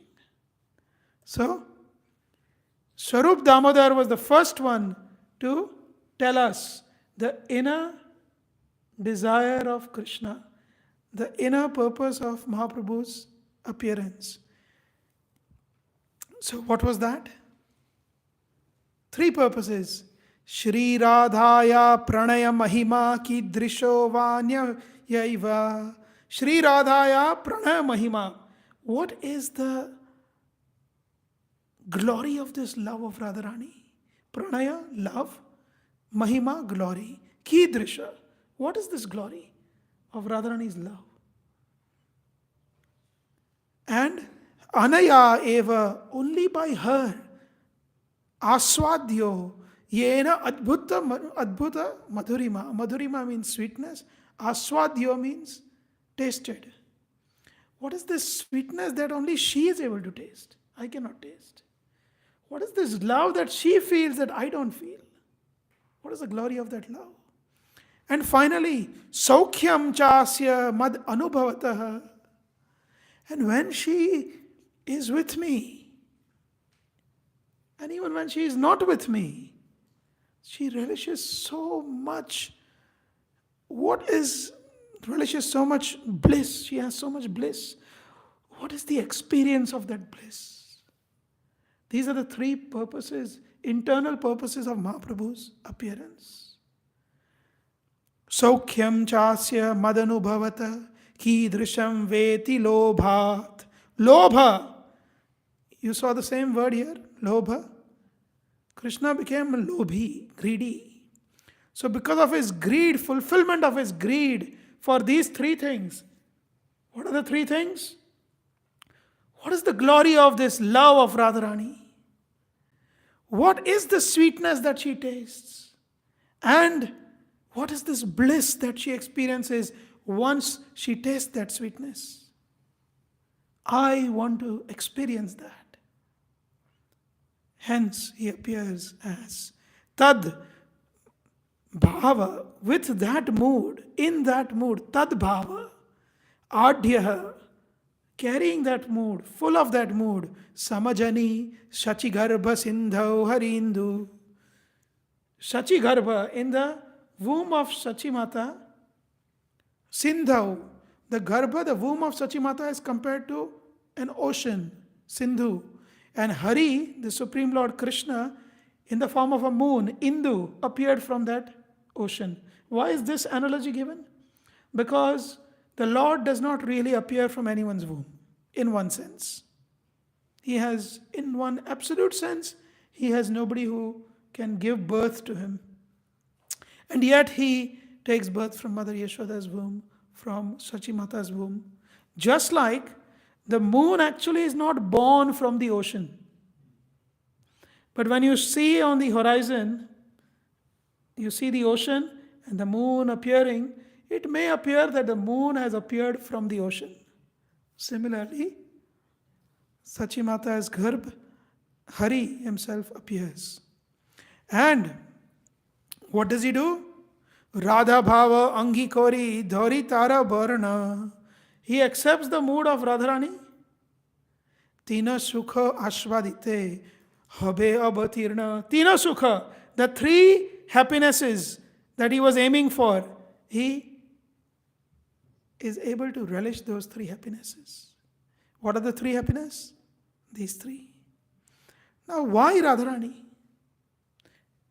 Why does he assume the form of Srimati Radharani? You can see Lord Chaitanya showed himself in Madhya Leela Chaitanya Charitamrita, chapter 8. We see Krishna in the form of Lord Chaitanya, Radha and Krishna combined. Lord Chaitanya reveals his form to Ramananda Rai. It's a beautiful chapter. Every Gaurapurima I try to read this Madhya Leela chapter 8. 2 chapters you should read on Gaurapurima. I mean, it's my recommendation. It's not something from the Shastra. Adi Leela chapter 4 and Madhya Leela chapter 8. You develop so much appreciation and love for Lord Gauranga. Just these 2 chapters. So, Radharani, to understand Radharani first, I have to go through the full process of understanding the different devotees in Braj. Because Krishna didn't think that I want to become like Mother Yashoda. I want to become like Madhumangala. I want to become like Vishaka Sakhi or Lalita Sakhi. He thought I want to become like in Radharani's mood. Why Radharani?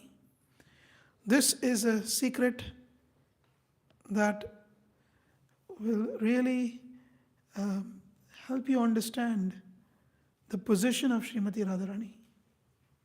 So we know that prem or love is expressed through 5 primary rasas: Shanta, Dasya, Sakhya, Vatsalya and Madhurya, which is the highest expression of prem, the fullest expression of prem, Madhurya.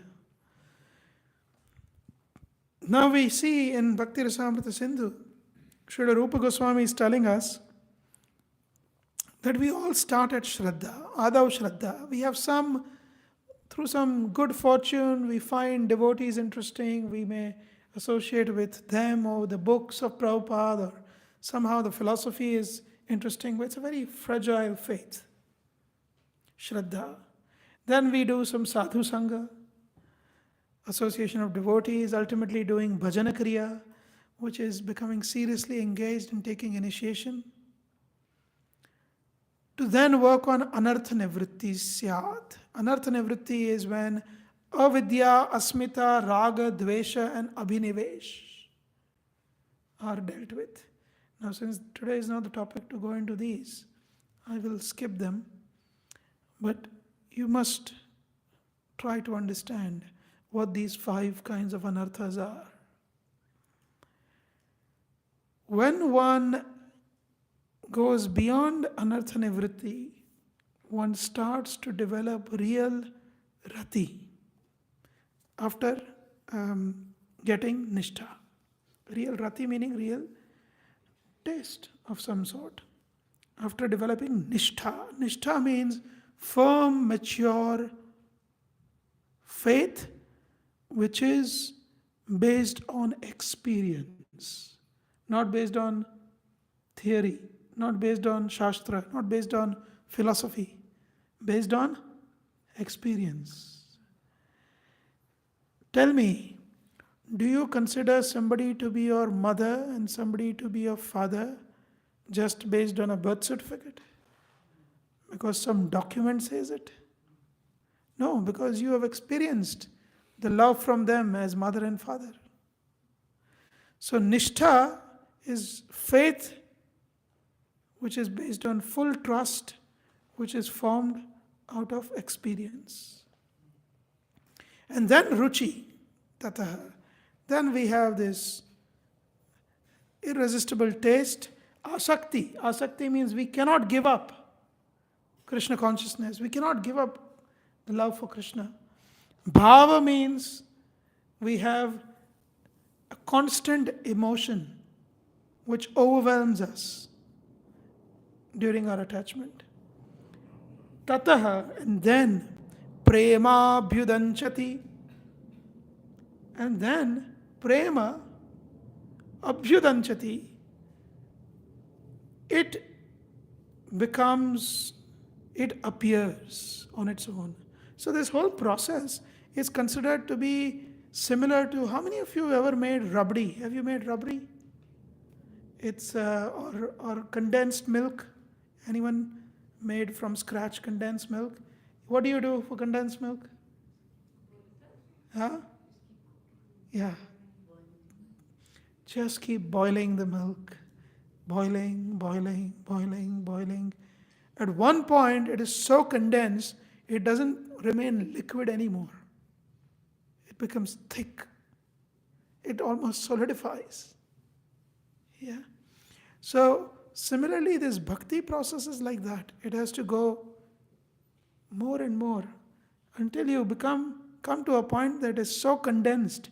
That condensed point, when it becomes condensed, is bhava and prema. Maturity of that is prema, the emergence of that is bhava. Sadhakanam ayam premnaha pradurbhave bhavet kramaha.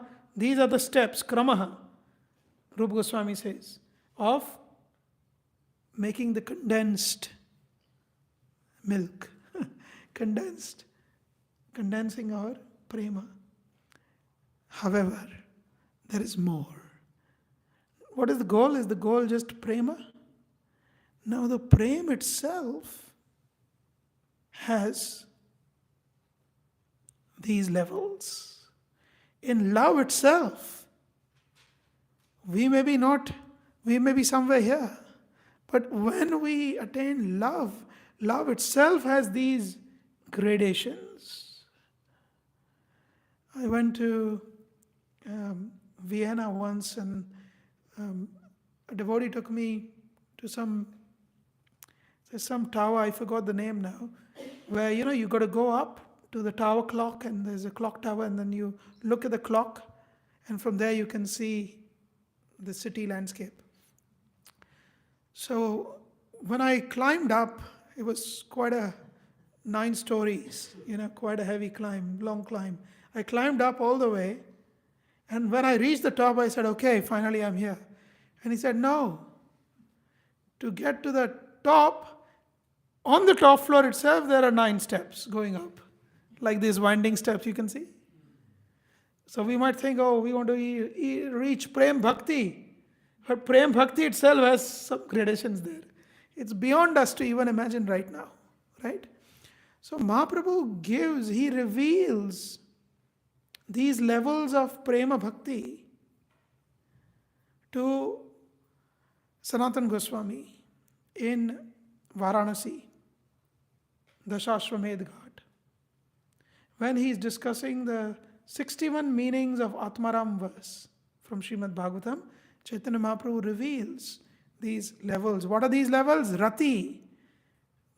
Thicker than Rati is Prem. Thicker than Prem is Sneha. Thicker than that is Man. So initially there is attraction, then there is irresistible love, then there is an affection which is qualified by possessiveness. This is sneha.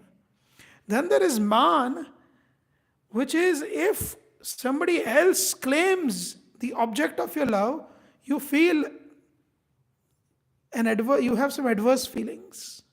You cannot share your beloved object. Then you want to always be with that beloved object, pranaya. So much so that it develops complete rag attachment, such attachment that you don't think of yourself at all, you only think of the object. And beyond that rag is anurag, in which whatever that object thinks, even before the object thinks, you think of it. And that thickens to bhav or ecstatic love. And the highest limit of ecstatic love is mahabhav, which is indescribable. And this mahabhav, this bhav here in this category, the limits, the entry point of mahabhav is the level that the Ashta Sakhis, the 8 associates of Radharani are at. And the highest point of Mahabhav is where Srimati Radharani is. So are we following these 9 steps? But then there is Prem, and like for example, the Sakhas, they only reach up to Man in this category. They don't reach any higher. But the Vatsalya Bhaktas, they reach up to Rag Anurag.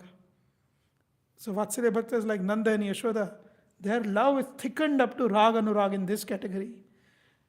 Gopis until the entry point of Mahabhav, but Srimati Radharani is the final end, the Sima, the final limit of Mahabhav. Are you following this theoretically at least? This is Radharani's level of love. And so, who is Srimati Radharani? Somebody says, who is Krishna? You will say, Krishna is Ishvara, Parama Krishna, Satchidananda, Vigraha. He is made of Satchidananda, Swarupa. So somebody says, who is Radharani? Ladhinir Sara Prem. The Krishna is very happy when you have Shraddha, when you do Sadhu Sangha, when Bhajan Kriya. He is happy, happy, happy, happy. There's happiness all the way through. The essence of all happiness is when you reach Prem. Correct? So, Ladhinir Sara Prem, Prema Sara Bhav. And the essence of that Prem is Bhav. Reaching up to here. Bhavera Parama Kashtha. And when Bhav is matured into Mahabhav and reaches its limit, Paramakashtha means limit.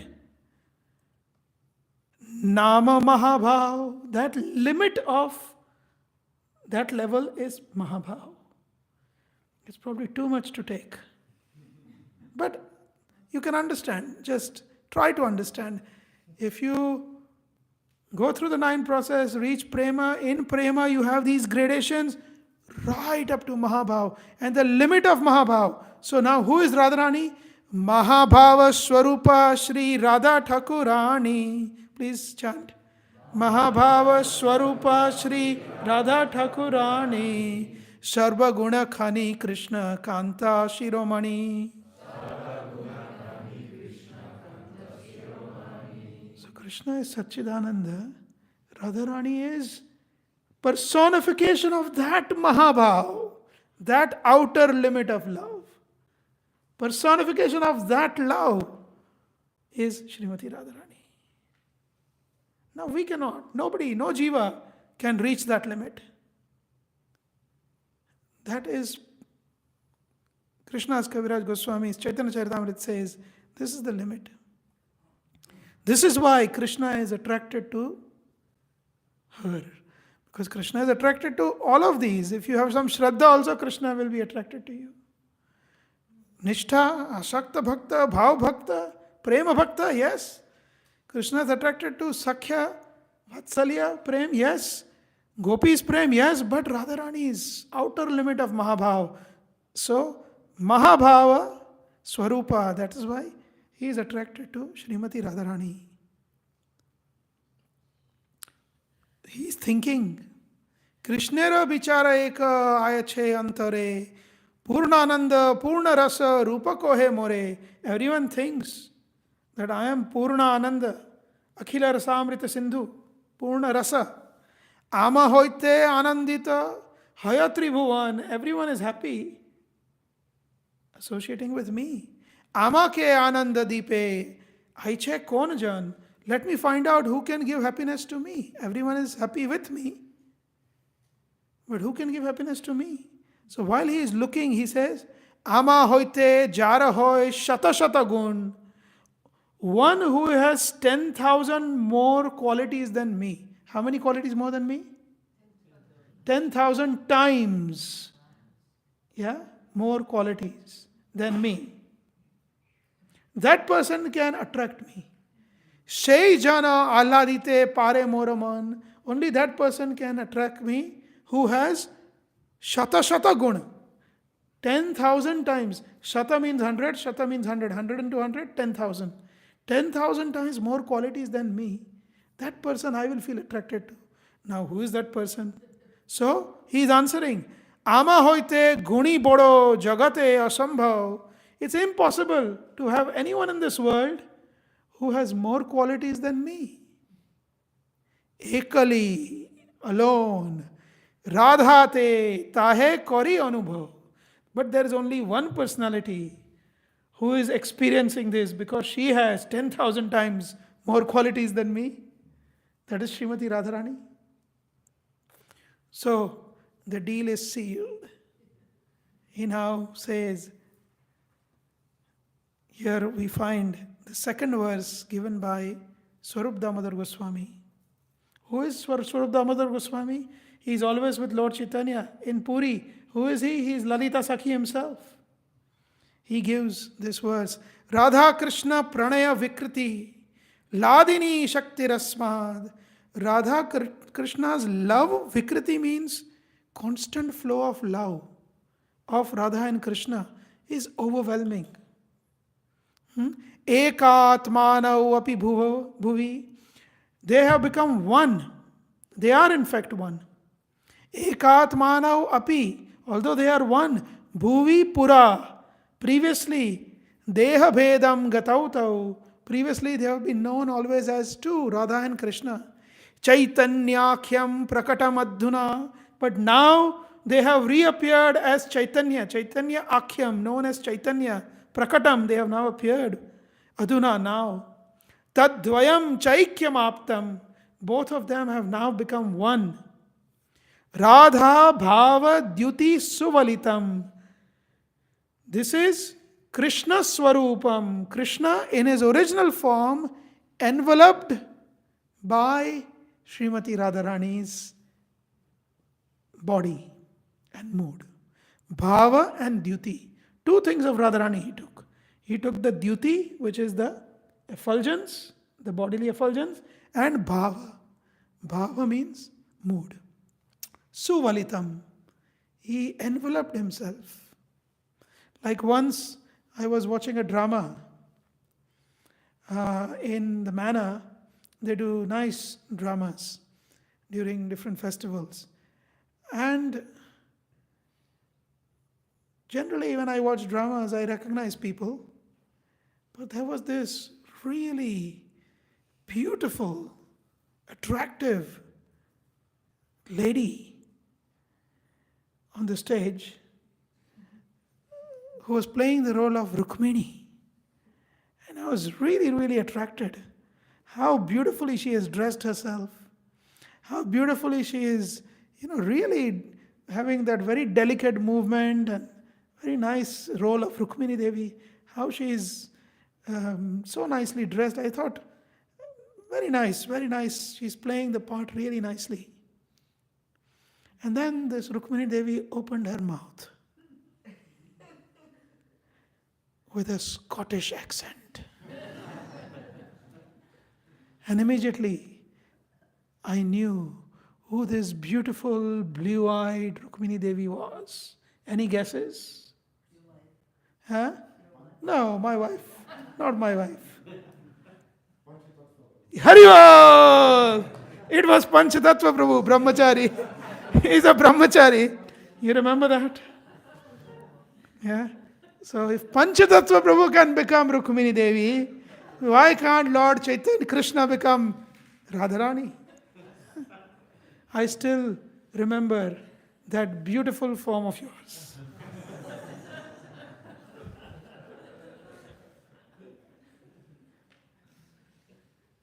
I was exaggerating about my attraction to you, but you did a nice role, for sure. So, Krishna takes this form, Chaitanya. And he says, Shai Radhar Bhavaloya Chaitanya Avatar Jugadharma Nama Prema Koilo Prachar. When he appeared, his main purpose was Mula Karan, which means main purpose was Shai Bhave Nija Bancha Korilo Puran. With that mood of Radharani, he wanted to relish as much as he could and fulfill the 3 unfulfilled desires. Avatarer ei bancha mulakaran. This was the mulakaran. This was the root cause of his appearing as Lord Chaitanya. However, he also did Jugadharma, Nama, Prema, Koilo, Prachar. He also promoted the Jugadharma, the holy names. But please understand this. The main purpose, Jai Lagi Avatar Kohi Shai Mulakaran. Mulakaran, the main purpose of Mahaprabhu is twofold. Prema Rasa Niryasa Korite Ashvadan. Ashvadan, to taste. Niryasa, the essence. Prema Rasa of Prema Rasa. The essence of Prema Rasa that Radharani feels. He wants to do Ashvadan. So he wants to taste that. That is the Mulakaran. That is the main purpose. The other main purpose is Raga Marga Bhakti Loke Korite Pracharan. To preach Raganuga Bhakti, not Vaidhi Bhakti. Which Bhakti? Raganuga Bhakti. What are we following? Well, I disagree. Srila Prabhupada gave us Raganuga Bhakti. We may not understand it, which is a different story, but Prabhupada definitely gave us Raganuga Bhakti.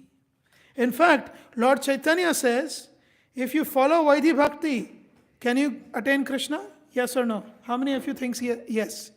You can attain Krishna with Vaidhi Bhakti. Raise your hand. Yes? Huh? Krishna and Vaikuntha means Narayana. Yes. With Vaidhi Bhakti, you can only attain Narayan. You cannot even attain Krishna. Never. Only through Raganuga Bhakti. At the point of Anartha Nivritti, beyond that, the real greed appears. And hence, maybe another time I'll talk about Raganuga Bhakti. But here Krishna is saying, Krishna's Kaviraj Goswami is saying, Raga Marga Bhakti Loke Korite Pracharan. This is Mool Karan. This is the main purpose. Raganuga Bhakti, not Vaidhi Bhakti. Vaidhi Bhakti anyways, so many other acharyas, Vaishnava acharyas, they have promoted Vaidhi Bhakti. Rules and regulations based Bhakti. Raganuga Bhakti. Rasika Shekhara Krishna Parama Karuna Ei Dui Hetu Hoite Ichara Udgama. These were the 2 desires that he had. Externally, he promoted Yuga Dharma. Avatari Prabhu Pracharilo Sankirtana. Avatari, Prabhu means Lord Mahaprabhu as the Avatari, the source of all avatar. He promoted or he propagated Sankirtan. Eho Baiha Hetu Purbe Koriya Che Suchana. Eho Bhaigya Hetu. This is only external reason for his appearance. Mahaprabhu did not appear to establish Yoga Dharma. No, not. He did not appear to establish Sankirtan movement. No, that is not his sole internal purpose. Yes, he did appear to establish Sankirtan movement, but that Sankirtan movement through which one can follow Raganuga Bhakti and attain the love of Krishna. Juga Dharma Pravartana Haya Amsha Hoite. Another place it is said in Chaitanya Charitamrita. If you only have to establish Yuga Dharma, then even the expansion of Krishna can do it. Krishna doesn't have to come. Even Advaita Acharya could establish Yuga Dharma, chanting of the holy names. Here it is said in Chaitanya Charitamrita, Yuga Dharma Pravartana Haya Amsha Hoite. Even an Amsha of the Lord, like Advaita Acharya, can do it. Ama bina anne nare braja prema dite. But only I can give braja bhakti. Braja bhakti can only be given by Mahaprabhu.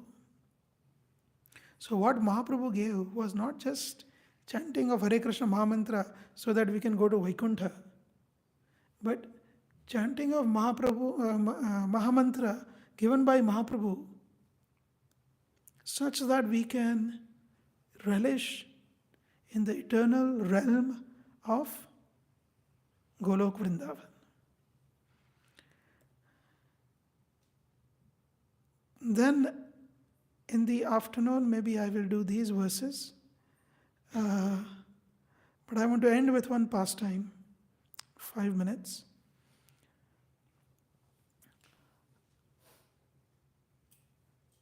Does anyone recognize this place?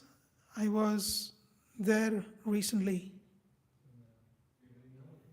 Huh? Imlital. This Imlital is in Vrindavan. Oh yes, there is Imlitala is there. Many places, but this is the Imlital of Vrindavan. But this, there is one Imlital in Govardhan also, at Radhakund also, Mayapur also, Jagannath Puri also, right? But this is the Imlital of Vrindavan. So what is this place? This is a tree, 5,000-year-old tree. 5,500, you can read there, 5,500-year-old tree. So Lord Chaitanya is sitting here. This is the place when Lord Chaitanya visited Vrindavan. He sat under this tree to constantly meditate on the love of Srimati Radharani for Krishna and the love of Krishna for Srimati Radharani while chanting the Mahamantra, Hare Krishna, Krishna Krishna, Hare Hare, Hare Rama, Rama Rama, Hare Hare. And this is the place that Siddhanta Saraswati Thakur says, I am eternally present in or at Imlital. Like Srila Prabhupada said, I am eternally present at Radha Damodar Mandir in Vrindavan. So Siddhanta Saraswati Thakur, his disciples established this place. So why Mahaprabhu chose this particular tree, Imli tree? This is another photograph recently. So the pastime is this, and maybe I can tell you two pastimes, or maybe one. Yeah, maybe two very quickly. So Radharani, once as she was being decorated by her friends, as you can see, she comes to the bank of Yamuna. And when she comes to the bank of Yamuna, Imli means tamarind. And this tamarind, sometimes, because have you ever had a tamarind? Yes.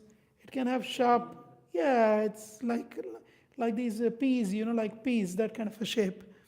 And it can have sharp ends. So one tamarind had fallen in the dust. And Radharani had just made her new design on the feet. On her lotus feet, she had painted some design along with her friends. And immediately after the design was made, she put her feet down and that Imli scratched the design. She got so upset that they simply spoiled my shringar. My shringar means my decoration. You know, women can get very upset. So can men, but not for the same things. But she was very upset. And as a result of that, she cursed that in whole of Rajmandal, or at least whole of Vrindavan, there will be no other imli tree, tamarind tree, ever. So this tree is the only tamarind tree.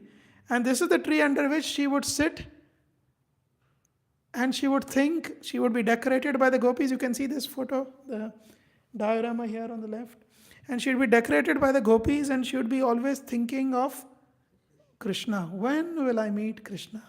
So this is the tree under which Radharani sat and chanted the holy names of Krishna. And after the Rasa Leela dance, or rather during the Rasa Leela dance, Krishna, actually at one point, Srimati Radharani leaves. And she leaves, leaving Krishna alone. As Krishna realizes he is alone, he goes to look for Srimati Radharani. When he goes to look for Srimati Radharani, he can't find her. So he goes under this particular tree. And he sits under this tree. And he closes his eyes, chanting the name of Srimati Radharani. And as he is chanting the name of Srimati Radharani, in deep absorption, his bodily complexion becomes that of Srimati Radharani. He becomes so possessed by the absorbed thought of Srimati Radharani. Later, Srimati Radharani, along with her friends, comes to that place and tells Krishna, I'm here. And look at your form. You look so beautiful. You are Krishna, but you have the same bodily feature as me. So you can see that second portrait. You see that personality who is meditating is actually Krishna. But he is golden. So the gopis say, we would like to see this form forever and ever in our hearts. You meditating on Srimati Radharani and the love that she feels for you. And Krishna says, yes, in the Kali Yuga, once in the lifetime of Brahma, in 999 Yuga cycles, once in the day of Brahma, 999 Yuga cycle, Mahaprabhu doesn't appear. He appears only once in this 4 Yuga cycle. In the 27th Manvantara, in the Kali Yuga, he appears as Lord Chaitanya. And this is how Lord Chaitanya, this is one of the pastimes how Lord Chaitanya appeared. He told Srimati Radharani, I'll appear there in Kali Yuga, in this very form. So this is the place where, how potent is this place? Can you even try to understand? This is the place where Srimati Radharani would chant Krishna's name in separation from Krishna. This is the same place where Krishna would chant Srimati Radharani's names in separation from Srimati Radharani. So Imlital is the place where if we don't have attachment for chanting the holy names, that attachment can really be developed. Mahaprabhu himself, as both Radha and Krishna, also sat there and chanted Hare Krishna, Krishna Krishna, Hare Hare, Hare Rama, Rama Rama, Hare Hare. So this is the essence of the presentation so far. In summary, we moved from the external. Can we recap quickly?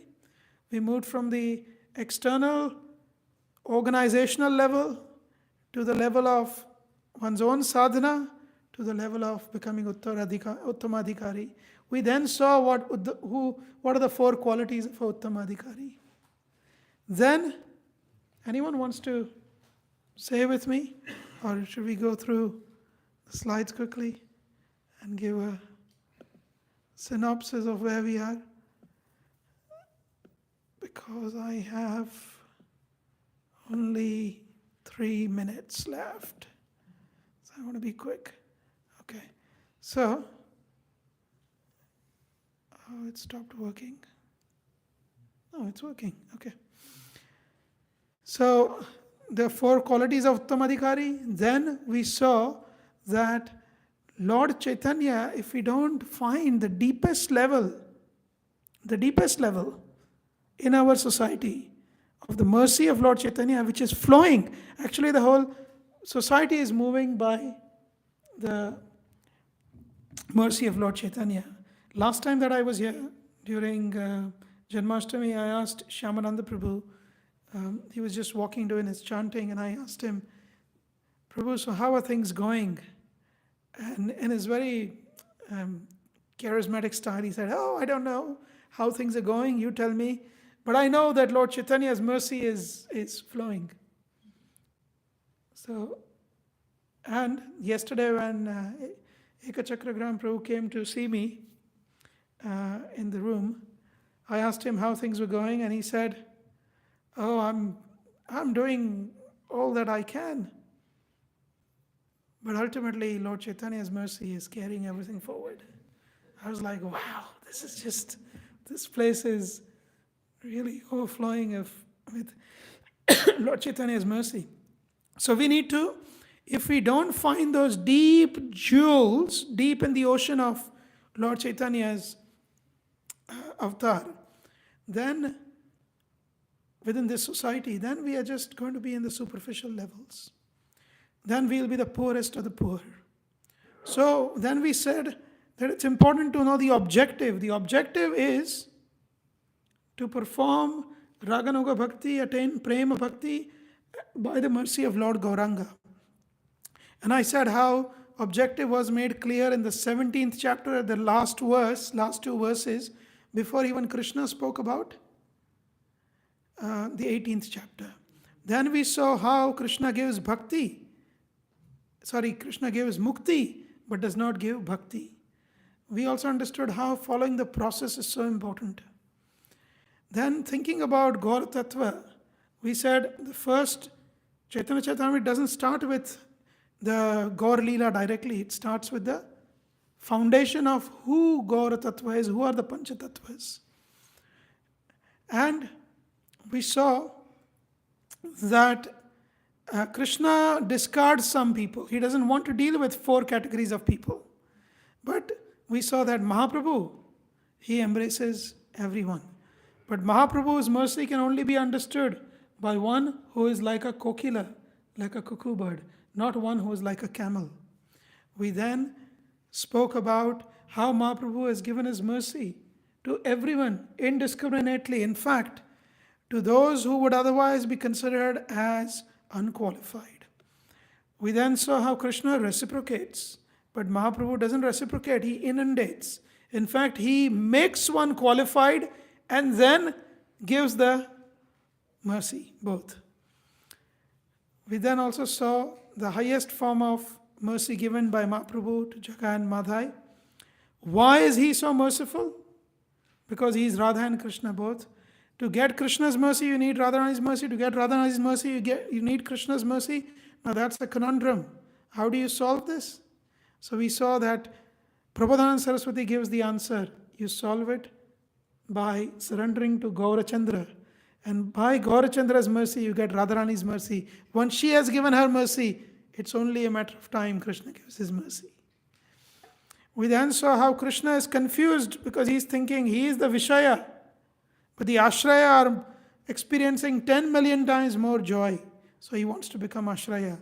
His greed is increased. And as a result of that, he realizes there are 3 things lacking, 3 things that he cannot taste. The love, the glories of the love of Radharani, the sweetness that she tastes, and the experience of bliss that she has. So for these 3, Mahaprabhu appears. These these were the internal reasons of Mahaprabhu's appearance. And why Radharani? Why not any other bhakta? Because if you see, Radharani is the outer limit of Mahabhav. She is Mahabhava Swarupa. We then also saw that Radharani was chosen also because she has 10,000 times more qualities than Krishna, and only she can please Krishna. So the Lord appeared as a hidden giver, an avatar. Why is he giving? Because there is so much overflow of love that the flow of love breaks the walls of the container and overflows in all directions. And the main purpose of Mahaprabhu's appearance was to relish that love. Secondary was to give Harinam. I will talk about Harinam in the evening. And then I ended with a small pastime of how Mahaprabhu appeared. I've gone over by 2 minutes, not too bad. But thank you very much. Srila Prabhupada ki jai. Gaurapurima Mahotsav ki jai. Shri Shri Radha Gopinath Bhagavan ki jai. Shri Shri Lalita Visakha Devi ki jai. Jagannath Baldev Subhadra Sudarshan Chakra ki jai. Gaur Nitai ki jai. Grantharaj Srimad Bhagavatam ki jai. We have Giriraj ji, right? Giri Govardhan ki jai. And Shaligram Sheila, right? Shaligram ji ki jai. Gaur Premanandi Hari Hari Bol. Thank you very much. If anyone has any questions, I'll stay for a few minutes. Yes, Prabhu. You mentioned, which I believe very much too, that Srila Prabhupada gave this Rakanuga Bhakti. But many devotees, they say, no, he didn't give it, you have to go there and there to get it. Can you explain a little bit how Srila Prabhupada, well, Maybe this afternoon I'll do that. Yeah. Thank you. Thank you. Srila Prabhupada ki jai. Because there is another program now. There's a kirtan or bhajans. Yeah.